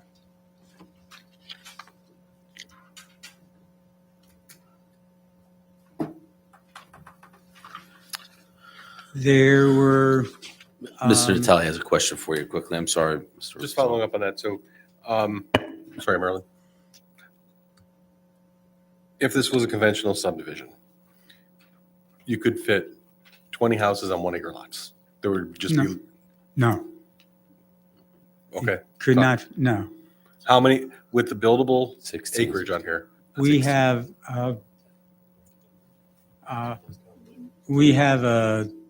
one of the requirements is to show what is the potential of a conventional subdivision on, and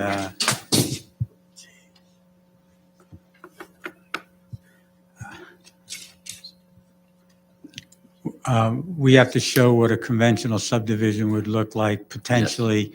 Doesn't have to be drawn to exact detail. I think it's, I forget what the terminology is, but we do have that showed. And no, you cannot get 20 lots on How many would you be able to fit? the 16? In the R40? 16. And we'll show the plan.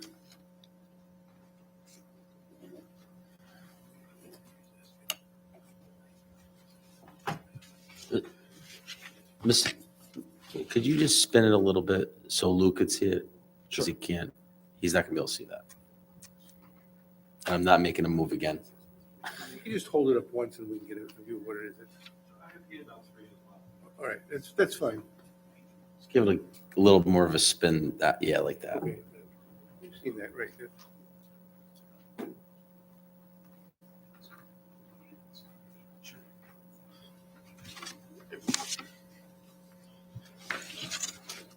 Again, for the record, Andrew Quirk, professional engineer and principal with Kratzer Jones and Associates. Just a couple of things I wanted to add on to the presentation that Attorney Fazzone had.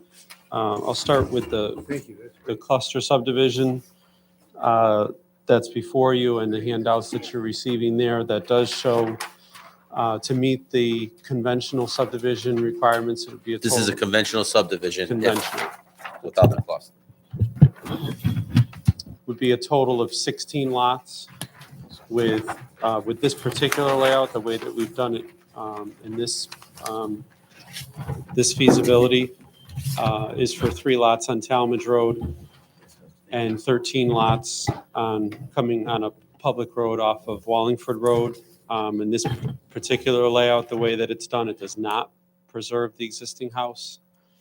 And this has 6 acres of open space versus the cluster application you have before you that has 9.4.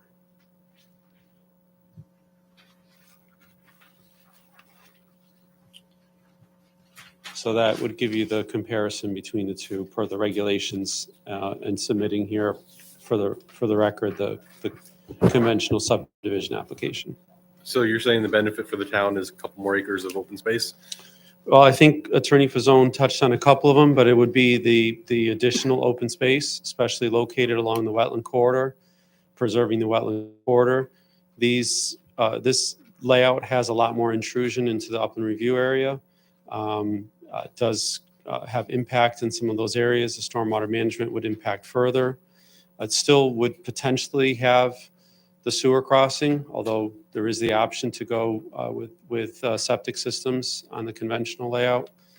The road length is pretty similar, the way that we've drawn it with this layout.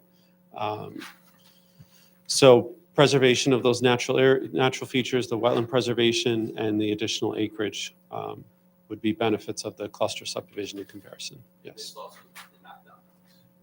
that's correct.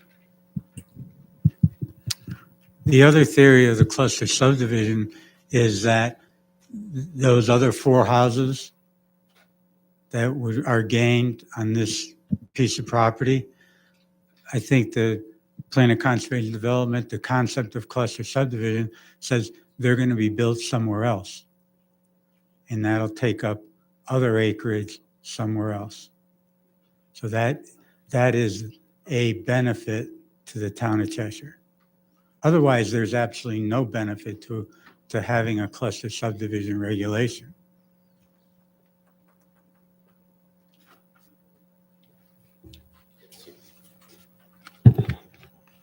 Question?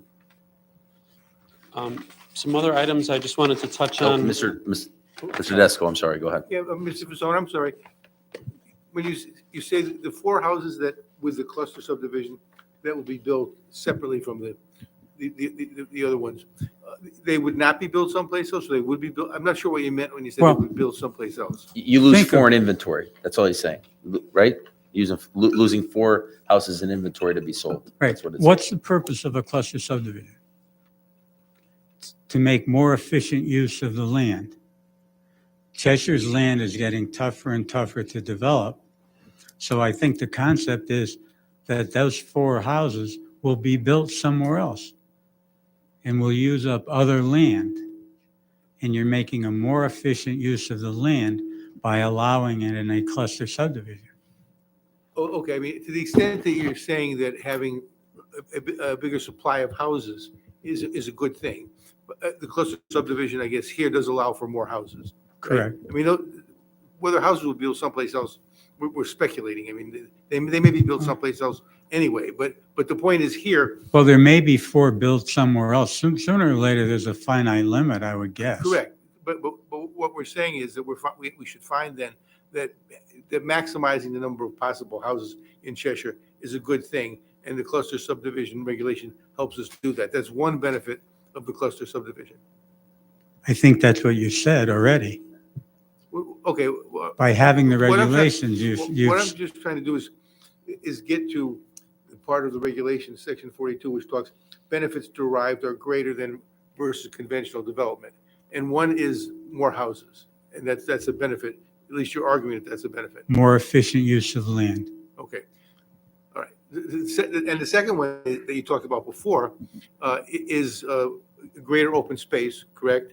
and Correct. protection of the wetlands. Correct. So you're identifying really three potential benefits here. We have to decide whether we think it's the benefit, I suppose, but that is more houses plus greater open space plus greater protection of the wetlands.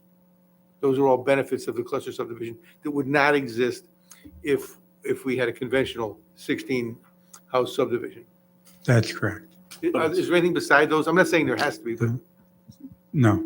Other But there's than also less yard and more impervious surface with the more houses. So where's the balance of conservation there?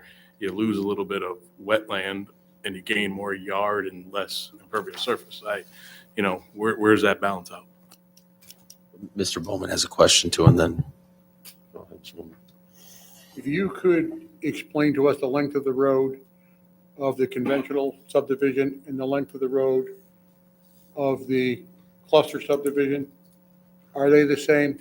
Essentially the same. The cluster was 1175 and this is 1215, so very, So very, it sim- is shorter.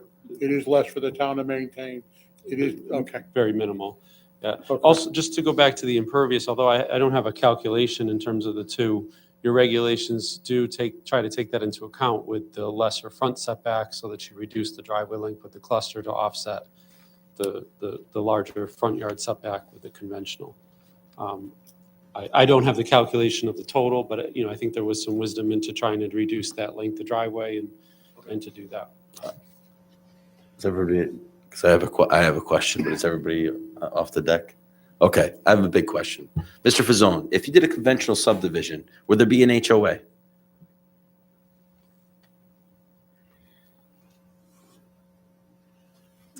I don't think there'd have to be. There wouldn't have to be. There would not have Okay. to be. So here, this You- was my you biggest, could- What you would do is you would include the wetlands areas in one or more of the lots. yes. It would be included in the space of the lot. Okay, and that being said, my biggest concern is, and this has always been, is protection of the neighbors. And I feel, and that's one thing that with the other subdivision, I look at it, what has more bite? I know people in the neighborhood were concerned about water flow, this, that, the other. And I always felt that if it's just one guy with one house with 1 ounce of land and the water's coming off of his property onto my property, I'm going after the one guy. But with an HOA, I'm going after the association, which I feel has more of a bigger thing to go after if there's a problem with drainage or whatever. So, I mean, that's something that I like better than a conventional. So that to me is another plus that's not been said, that I like having an HOA. I like having that ability that the homeowner, that with the one lot, the one guy has some bite on the HOA to take care of a water problem. Because there's more people to do it than just the one guy that the neighbor you hate, that you're getting in a problem with, that's what you don't want. Does the HOA protect it, or is it, you can still go after that one? He could go after the HOA because the HOA is the one that's handling the drainage and everything else. So it's an association. You're going after the association. You're not going after the individual that you're going one-on-one with. You're going after the whole, I just think it's got more bite, and that's one thing I liked about the other subdivision is it was a community that if there was water problems coming on to the other roads, which other people talked about, Talmadge or whatever, at least they had some kind of recourse to go after someone versus an individual for the problem. That's what. A question on that though. So just looking at this, like lot 16, if there's a water problem in lot 16 going over to Charles Drive, the association wouldn't be responsible for that. The individual homeowner would be responsible for that. The association would be responsible for the common areas, not the individual lots. But if there's a drainage issue on the road. There's a drainage issue on the road, but that doesn't take care of the individual lots. The individual owners No, are but still I'm just saying the responsible. homeowner association has some with drainage. I mean, it's like, if there's a common area where the drainage like there's it gets blocked, right? And Jim Smith owns that lot and he's He's like, responsible, yeah. forget you, I don't care. That's my lot, my land. You know what I mean? It's flooding over on my property. I'd be ripping. But if the homeowner association's involved, then he goes after the homeowners. He doesn't have to go over Jim Smith, That's my So you're argument. saying spreading the liability. Yeah, it spreads the liability. It's not just on one person, it's on 20. As I think I'm going to change my answer, because as a practical matter, today, in the past however many years, with the requirement of there being a zero increase in runoff, conventional subdivisions have detention basins, as do cluster subdivisions. So as a practical matter, although I don't think it states anywhere in your regulations, unless you wanted to put the maintenance responsibility of a detention basin on a single owner, Like I said, that's my issue. you would need, in a conventional subdivision, the ones I've done lately, all of them that have been done around have homeowners associations.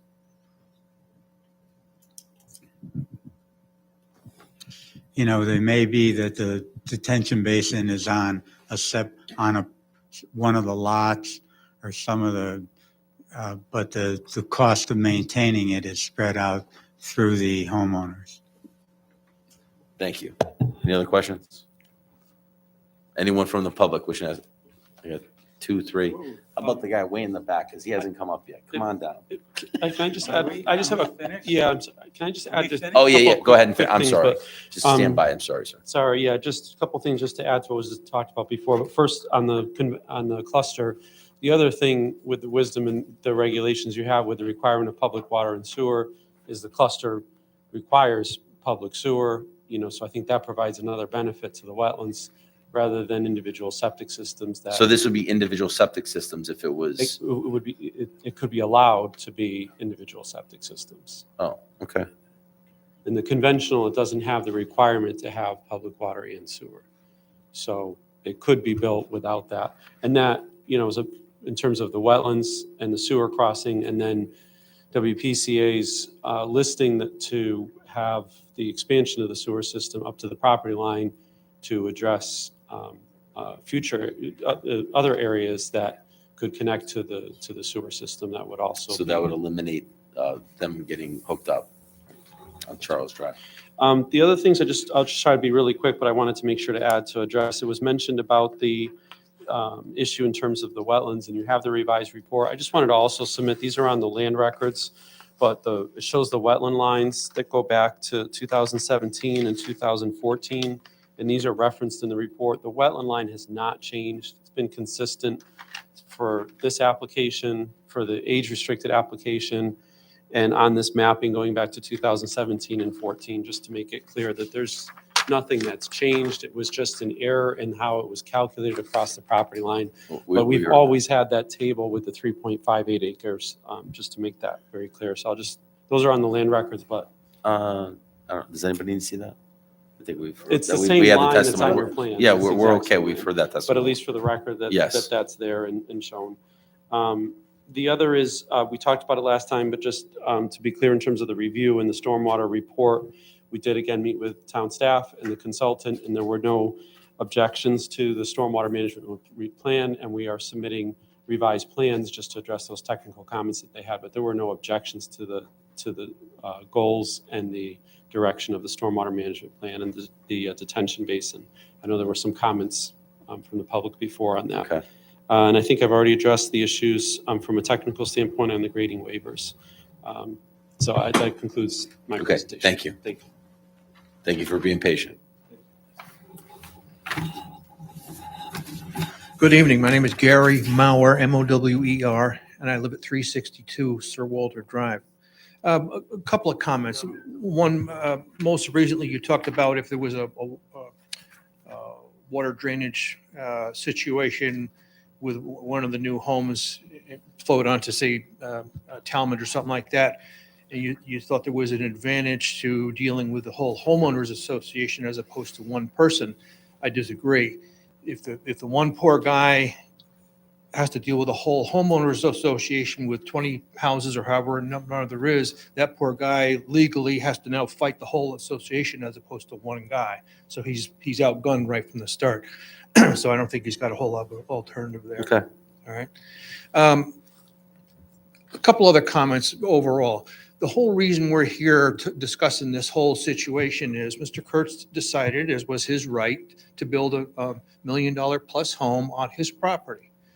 Time went on, his plans changed. He wanted to move on and do something different. He tried to sell his home a number of times and was unable to sell it. Why? Because it's a $1 million plus home in the neighborhood of much smaller and much lesser homes. So anybody who would want to buy $1 million plus home, they look at the neighborhood and, well, why would I want to be in a neighborhood with smaller, less expensive homes? Now this new plan, now we're talking to, $800,000-900,000 homes. We're almost back up to $1 million in a neighborhood with homes that are generally half that amount. So are we back in the same situation? As a homeowner on Sir Walter, I think that's going to affect my property value because now they're building all these, $1 million or just under $1 million homes. Here I am with something, half that. Anybody new from the outside is going to come in, they're going to look at my house or my neighborhood and go, ooh, who wants to live there? I want to have a $900,000 home. So that's not an advantage to me. The other thing that I see is Cheshire is becoming more and more and more expensive place to live. So people on the outside can't afford to come to Cheshire. Perfect example is my son. He would love to live in Cheshire. He can't afford it because it has gotten so expensive that it's just for younger people who are newly married or want to start a family, they just can't afford it. And here we are building basically McMansions again. And forget the technicalities of the application, but I think the committee needs to take a step back and say, what's really best for Cheshire? And how well-rounded a community do we want? We want to have lesser expensive homes. There is a place for McMansions, $1 million plus homes, that's fine. But most people can't afford that kind of thing. And if you want to have a well-rounded town with a diverse group of people, you want to have homes that are affordable to anybody, low, middle, and high. And it seems like all the new construction that happens in Cheshire are all these, $1 million or really, really expensive, huge homes that the normal person can't possibly afford. And here we are back to this again. So I would just say, take a look at what your overall plan for Cheshire is, and is this what you want Cheshire to be? Do you want it to become a Darien or a Greenwich or something like that? Or do you want to have a wide variety of homes for a wide variety of people who can come to Cheshire and round out the whole town? I'll just respond to that. Sir, I couldn't agree with you more. And maybe this should be, what am I trying to say? Moderate income housing. Maybe this is the perfect place for that. Maybe 40 or 50 houses in here would be perfect. You're right. We need more affordable housing in Cheshire. You know what? Maybe that's exactly what this subdivision should be. I wouldn't have a problem with that at all. The ball is As a in matter your- of fact, I would probably suggest if this gets turned down in any way, shape, or form, or appeal, that's probably what will come before us, Yeah. because we have nothing to say about that. Right. Okay, thank you. That's all I have. Okay, All right. thank you.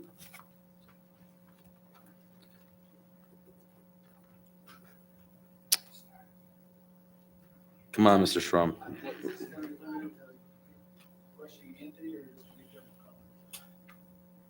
Just questioning Anthony for right now. Question for Mr. Fazzone. We've heard a lot about the cluster regulations. Just state your name and I'm address for the sorry, record. Dave Schrum, 369 Sir Walter Drive, with a closet full of really good stuff, Sean. Yeah. What's the difference? Let's go to the regular cluster regs. Mhm. And let's go to Strollo Court. Now, I referred to that as a Jesus. cluster at last meeting, and Mr. Fazzone got up and corrected me. Oh, no, it's not a cluster, it's something else. I forget what that term was. But whatever that something else is, let's call it cluster light, okay? Strollo Court is 11, 12, 13 houses, so you didn't meet the 20 statute requirement. I recuse Surrounded myself by- on the application, what's so I that? have no idea Well, what you're it's talking about. I know, And I know. I like stayed as far away from I that. wouldn't, as, you know. I got you, just common name. I wasn't there. Surrounded by open space with third of an acre lots. Now, explain to me how that happened. how did you end up with third of an acre lots, which a lot of those are postage stamps. They're very small I houses. don't even know. Mr. Bowman will be happy to know that. Yeah, How did that happen? yeah, but that's not this application. What's, No, I know that, but so why couldn't you allow that and not worry about meeting the cluster regs? In other words, have fewer lots. I'm not Yeah. suggesting a third of an acre, but I just don't know what the term he used to justify Strollo. That's not 20 houses. Mr. Chairman, I don't know if It's not a this is cluster, but relevant it's to this something else. application. What is yeah, it? I don't, yeah, I don't know where we're going with it.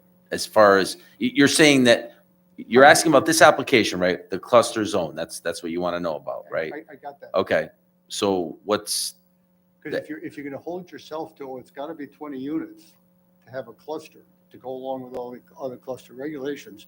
How did that other development happen? I which have wasn't- no You idea. don't remember how it happened? I wasn't involved in it, remember? Okay, well, that's what I want to Yeah, ask Mr. I wasn't Mazzone. involved in it, so How did that's, you end up, you clearly traded open space for much smaller lots. We're talking third of an acre. yeah, but that's got nothing to do with this. We're on this application. All I'm So- saying is if there's a special rule out there that's cluster light that might apply here, I guess it's just must have been an ad hoc decision. It's probably an ad hoc decision. Okay, that's fine. Yeah, okay, that's, like I said, I have Well, got somebody. out nothing to there do with knows. this. So Okay, all right. 20 lots, cluster, 9 acres of open space. Right. That's what's before us. Well, first of all, a couple of housekeeping details. Since the last meeting, the local press made a connection between me and the Cheshire Land Trust. I want to be very clear that my comments are my own. I do not represent the 53-year open space land organization in town. So any suggestion that I'm connected to that is not right. Land Trust does not make comment on applications unless some of our 620 acres of protected property is involved. We stay out of it. My other comments about. Microphone a little bit, please, so we can hear you a little Yeah, better. okay. What's that? We can't hear you. that well. My other comment about quality of open space at the last meeting led to a rather confusing discussion. I just want to clarify, and it kind of gets into what some of the stuff is talked about here tonight. Not all land that is set aside as part of developments has the same value to Cheshire residents in the future. All open space does not have the same value for retention of water, wildlife. All open space does have the same value for retention of water, wildlife habitat, and so forth. It's all valuable. However, some parcels are simply more useful, attractive, beneficial than others. Setting aside of open space by developers is very often essential since it cannot be built on anyway. And they don't want to keep that open space. They want to get rid of it. Shut down the corporation, sell the last lot, get out of Dodge. They don't want to keep it, so they donate it as a gift to the public. Again, sometimes it's required as on the open space or the cluster subdivisions, but there is a difference. And somebody brought it up here tonight. Matter of fact, I think it was Mr. Wage. Drive down Marion Road, look across that beautiful field down there at Courier Woods. That is quality open space. It not only buffers the area, but it's really, really nice. Beautiful vista, adds quality of life to the town of Cheshire. That's what I meant by the difference between, there's differences to open space. Okay? And that's a very clear example. All right, bunch of questions. Will sidewalks be required on Talmadge Road to connect the two existing segments? Is the commission going to require that as part of the subdivision? The question is a very simple one. It's not on the plan. Is it going to be required? Not sidewalks on the cul-de-sac. Sidewalks on Talmadge Road. Why not? There's Dave, I sidewalks. just want to answer your question first. And the reason, the Strollo Court thing, what you're looking for, Strollo Court was affordable. It was affordable housing. That's why it was done with 13 lots instead of 20 lots. There was no special exemption or whatever you were looking for. It was affordable housing. That's Okay, why it all was right, so 13. if that's the reason it was done, that's fine. If that's the rule, that's the rule. Now we have a name, not Cluster Light. Go back to the sidewalks.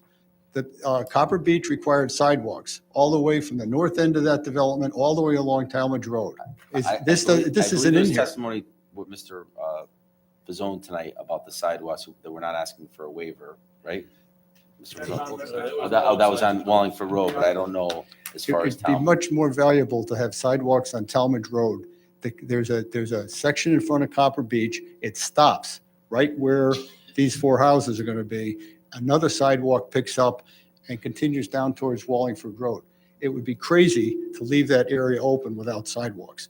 That ought to be That's a absolutely, question you going know, down. I think, Mike, I think you might have to weigh in on this because I don't think that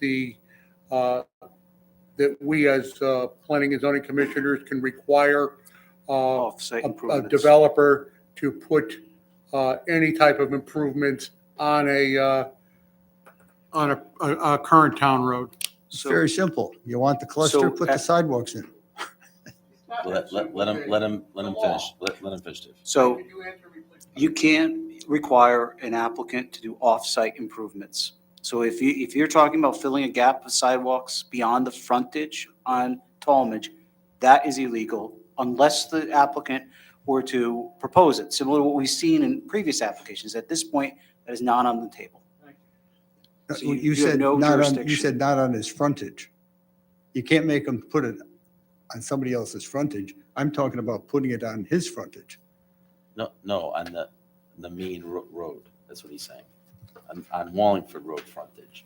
He could be On required Talmadge, on the Wallingford Road. yeah. Yeah. Talmadge, so you just- can't go beyond the limits of the property for any requirements. So if you're looking to fill a gap beyond the limits of the property, legally, you cannot do that.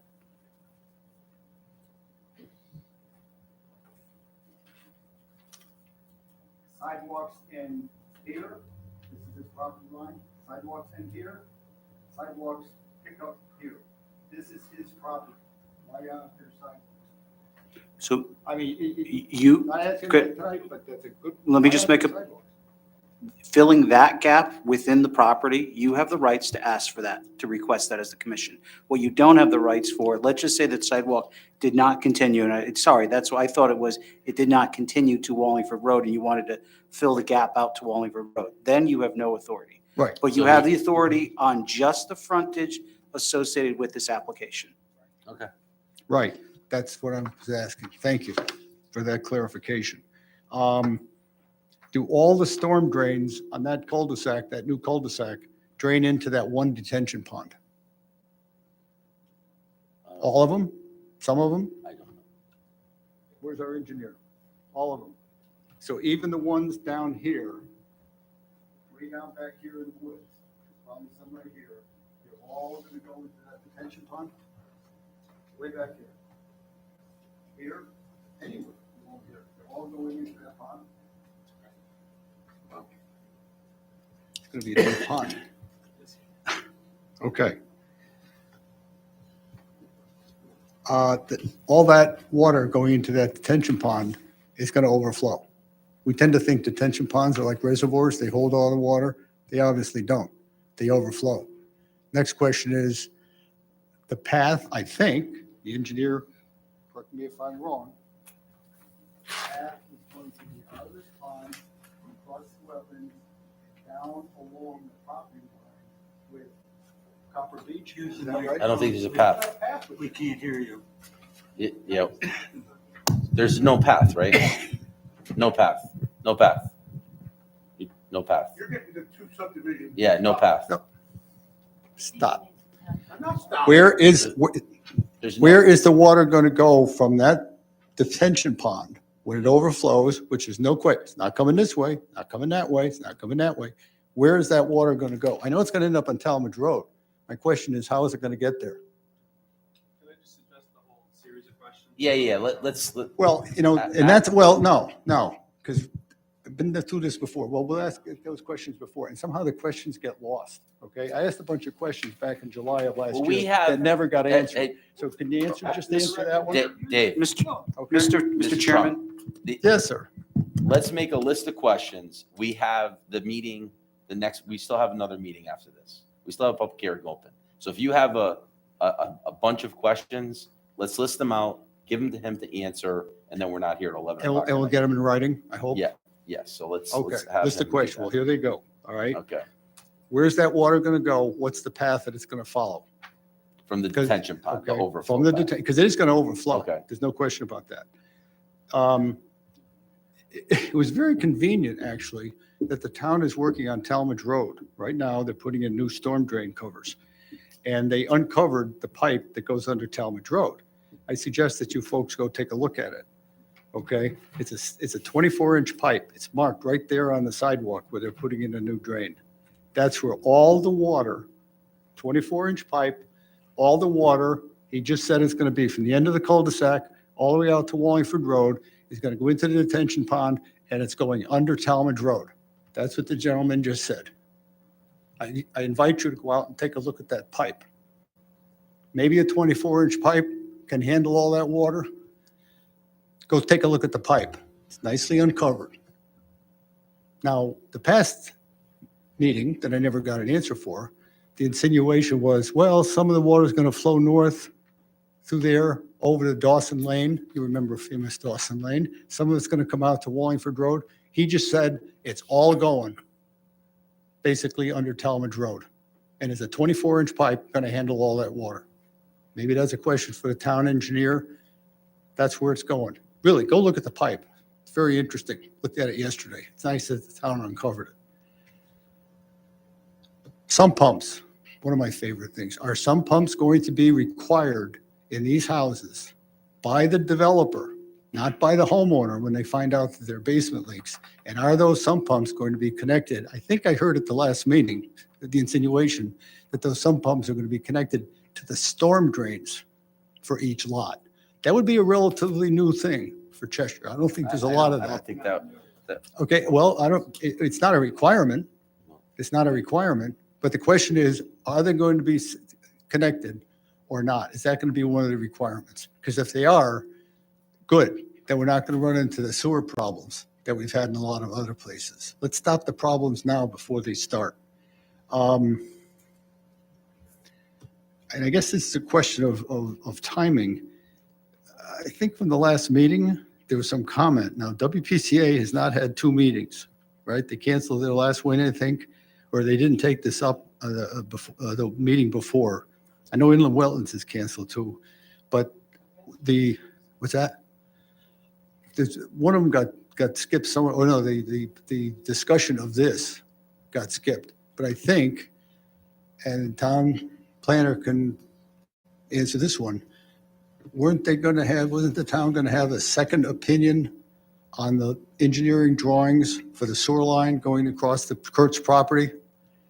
Where is that? I don't know what Mr. Strum is discussing right now. What you had 2 engineers that did a review. Yep. Wright Pierce is the consulting engineer for the WPCA. Yep. That did the review for the sewer, but they also reviewed it for stormwater.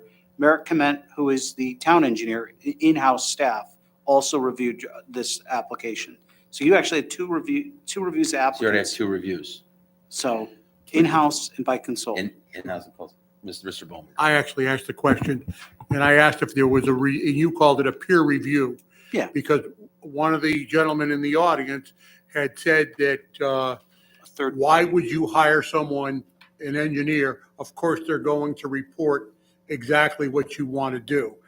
And I said, Wright Pierce had written a report, and you said, yes, they're independently hired by the town as a peer review. So it was independently done. You have that. It's part of the record. I'm sure, David, if you go to the town, they'll give you a copy of it. And if that is part of that study, do they show that the lots that can be sewered on Charles and Sir Walter? Do they show that? It has nothing to do with that. You were just talking about It storm has drainage. no, look at, someday, Let the Mr. Glidden answer reason, the the question. reason why, because part of this plan, because there's going to be easements across So- this property for that sewer line, and some of these properties are going to be sewered, maybe all of them are going to be sewered, okay? Let But him answer the question. But the So- question is, okay, way back when this whole thing started, 2016, I got the maps right over there in the chair, okay? Mylona McBroom put together a plan that showed if you sewer the Kurtz property, Charles and Sir Walter, it'll be cheaper for the town to do that. So we are doing the town a favor. That's exactly what it was, okay? I don't know if that's the right Pierce plan? Let him answer the question. Okay. So the question is really a WPCA question because we're at the point where it's going to be served by public sewer. Asking how large the pipes will be and whether, the service area is beyond this property, that's a WPCA. And also for your regs, you're going to say, is it feasible to connect to public sewer? WPCA, it said it would be. So that's the answer. There's no further studies on the size of the pipe, et cetera, or if it's expanding the area, because that's something that WPCA regulates. It's their wheelhouse. It is not a jurisdiction of this commission. You're just looking, I hate to say it like this, do the toilets flush and does it go into a public system? If so, yes, it qualifies under the cluster subdivision for the development. That's the So answer. so let me get this straight. So you're running off, and I understand it's outside the purview of this commission in a way, okay? In a way. Yeah, you don't have, we don't, we. If we're the, wasting if time. the facilities plan, the WPCA thing says, can this be sewered? And the answer is yes. But ultimately, there has to be a detailed plan, how deep the trench, how big the pipe, all the inverts, all the rest of that stuff has to be passed Yeah, passed that's by water WPCA. pollution We have control. nothing to do with that. It does have something to do with Yeah, you. but what I'm just saying Because- is we have no control over that. Mr. Chairman, this is. Wouldn't it be intriguing to know? This is Yeah, getting yeah, this beyond. is over. Wouldn't it be intriguing? All Point right, of order. no, Mr. wait, Hold on, no, Mr. no, no. Pizzon. Hold on, Excuse Mr. Go ahead. Pizzon, you're gonna want to answer. I think Mr. Strum knows full well that the WPCA has a final design application. So we will have to go back, if you approve this subdivision, just as you approve the age restricted, that has to go back to the WPCA for final design, and they will decide who reviews the plans. Okay. And you Thank you. know that. No, Thank I you do for know clarification. that. I do know So that. why are you Okay. asking the question? Because I'll tell you why. Because this is how this stuff gets integrated. If they come back, WPCA says, oh, by the way, this does not encompass future sewering of other areas out there. You got to make that trench 5 feet deeper, Yeah, but okay? like I said, we're Okay, wait a going- minute. You got to make the trench 5 feet deeper, all right? In a way that has nothing to do with you guys. I understand Dave, that, but we're going- who we're it going down does the wrong road have? here. Yeah, but wait a minute. Let's You know who move it to does another- have something move to do another with? question, please, because Then you're into in the wetlands. Then you're into in the wetlands, which in a way But is this into is- what you guys are up to. we're going, please ask another question. Well, We're I gonna know stop this that is one. uncomfortable. I know this is uncomfortable, and I know these questions do not often get asked, okay? But you got to They don't kind of often get ask, asked and I 'cause it's can not part of guarantee what you, we It's do. not- it's I not our can guarantee jurisdiction. you. You're asking for us to Okay. do something All that I'm we're saying not, is- we can't do. well,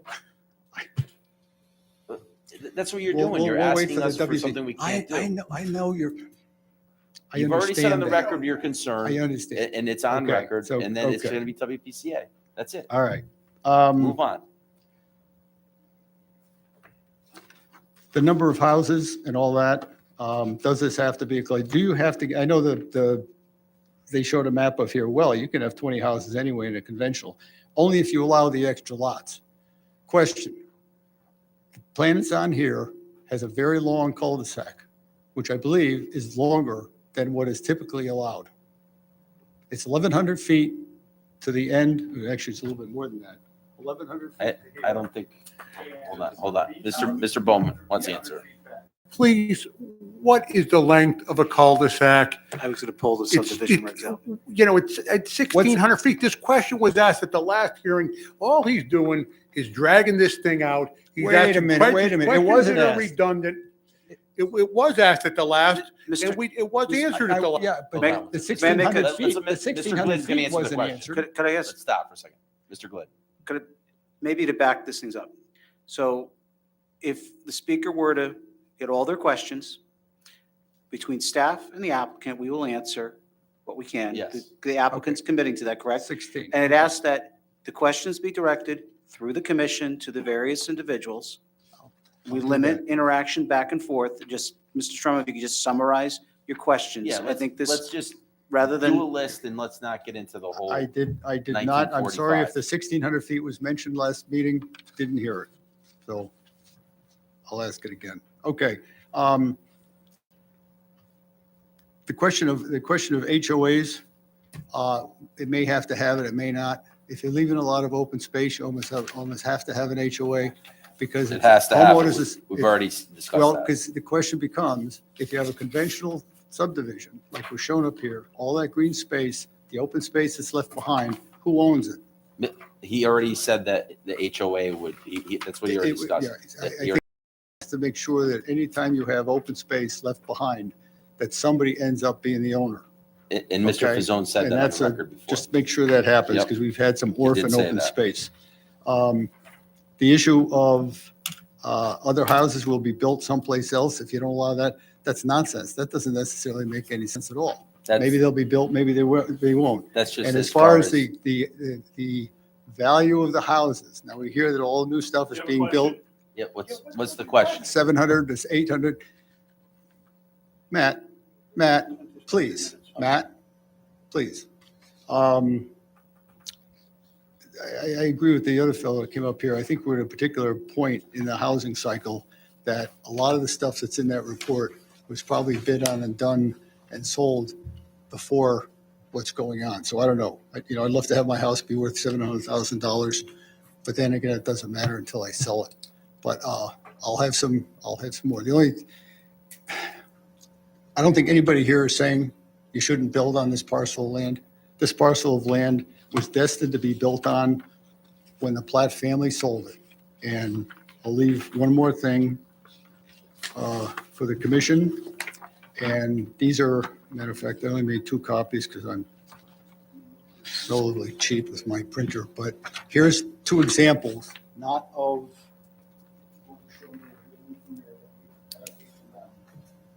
Can you get to the microphone? Hold on. Yeah, get it on the record. What's this piece of paperwork we're seeing? It's a check for you. These are 2 previous subdivisions, not officially proposed, but certainly designed on this property. So take a look at it when you say, if we're not going to do a cluster, if we're going to do something else, these are already laid out. Is there a question pending? What's that? Do you have a question? I can make statements too, can I, sir? Other people were making statements. I'll put my questions in writing.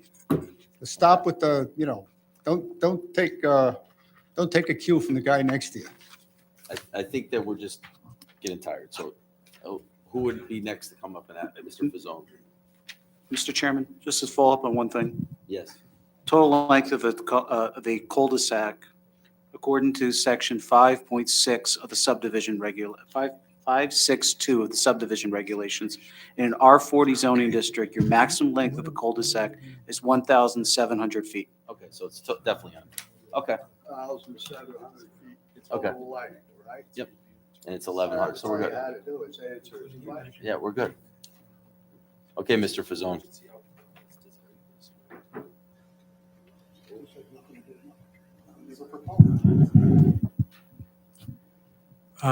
We'd like to answer the questions. Okay. Thank you. Andrew Quirk again for the record. I think I can answer those questions. I like it really boiled down to four questions I can answer pretty quickly. The outfall path, that's all in the report. There's a watershed map. It's been reviewed by the town engineer and the consultant. It shows the watershed areas and the travel path. It follows the natural path that is there And today. that's the overflow. That was the question. That's the flow for the entire Yep. watershed. Now, your regulations and what that stormwater report shows is that there's 0 increase in runoff of peak discharge rates, both at the detention basin and at Talmadge Road. So the capacity of that 20-inch pipe and the flow that's going to that is not going to increase. That's the purpose of the stormwater management plan and the design is to meet those pre-development conditions, and we have a decrease in And- those and runoff Mr. Glidden, rates. that was reviewed by our town engineer and the outside That's correct. vendor. So the review. Okay, so 2 other people reviewed. Right, and the the stormwater overflow. Okay. basin, I won't go through with all the details, but it includes several outfalls. It includes an emergency outfall. It has an overflow protection berm all of that's been reviewed in a failure condition and in a normal operating condition. It is more of a detention basin, meaning water comes in, it's detained, not retained, and flows out. It's not a retention basin. It's a So- detention basin. His other question was about the sump pumps. Is that, Yeah, so with the sump pumps, I mean, it's a great question. It's been for some time now, the building code requires sump pumps. All new residential structures have to have sump pumps. The only way you don't have a sump pump is if you have a footing drain that can be discharged and by daylight or by that's a building gravity, requirement? Okay. or you have an engineer on site at the time of the excavation of the foundation to certify that there's no groundwater and the soils don't require And it. where does that water go? It does connect to the stormwater system. It is illegal to have new connections to the sanitary sewer system. Okay. The Talmadge Road, yes, we were just out there field surveying on Friday while they were putting the catch basins in. We did some additional field survey work. We're very much aware and through the town of the replacement of the structures that are there. We don't have any increase to Talmadge Road, but we did pick up those new structures and did observe the crossing pipe that's there, and we're aware of that, and our field Okay. survey crew was out there. With WPCA, again, what we have received, which is what your regulations require, is WPCA has granted us approval of that this property can be served by sanitary sewer. That's the first step, and we have that approval. And so knowing that we've got a design for sanitary sewer and your regulations require that it be served by sewer, that's been satisfied. The next step, if you approve this application, is the final design by which the sizing for this development and future developments would come into play. The wetland crossing, we don't want to go back to wetlands, has already been designed to a depth to accommodate the expansion that was on that. We used the same exact plan that was previously done that showed the areas in the sewer shed that can be served. We don't want to go back to wetlands. It's already at that depth, and we received wetland approval before. That hasn't changed, and we would expect to receive the same approval. Okay. So those were the four that I saw. And the technical HOA, nature. Mr. Fazzone had already discussed and said that it would even in a conventional subdivision, he probably would do an HOA also. The sidewalk on Talmadge.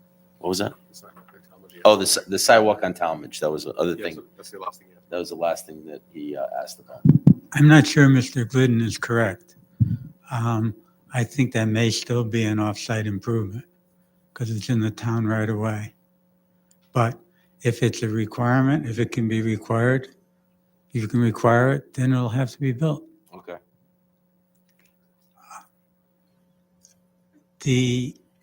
One of the things, the homeowners association, all of you heard Mr. Work mention different structures and facilities within the stormwater basin.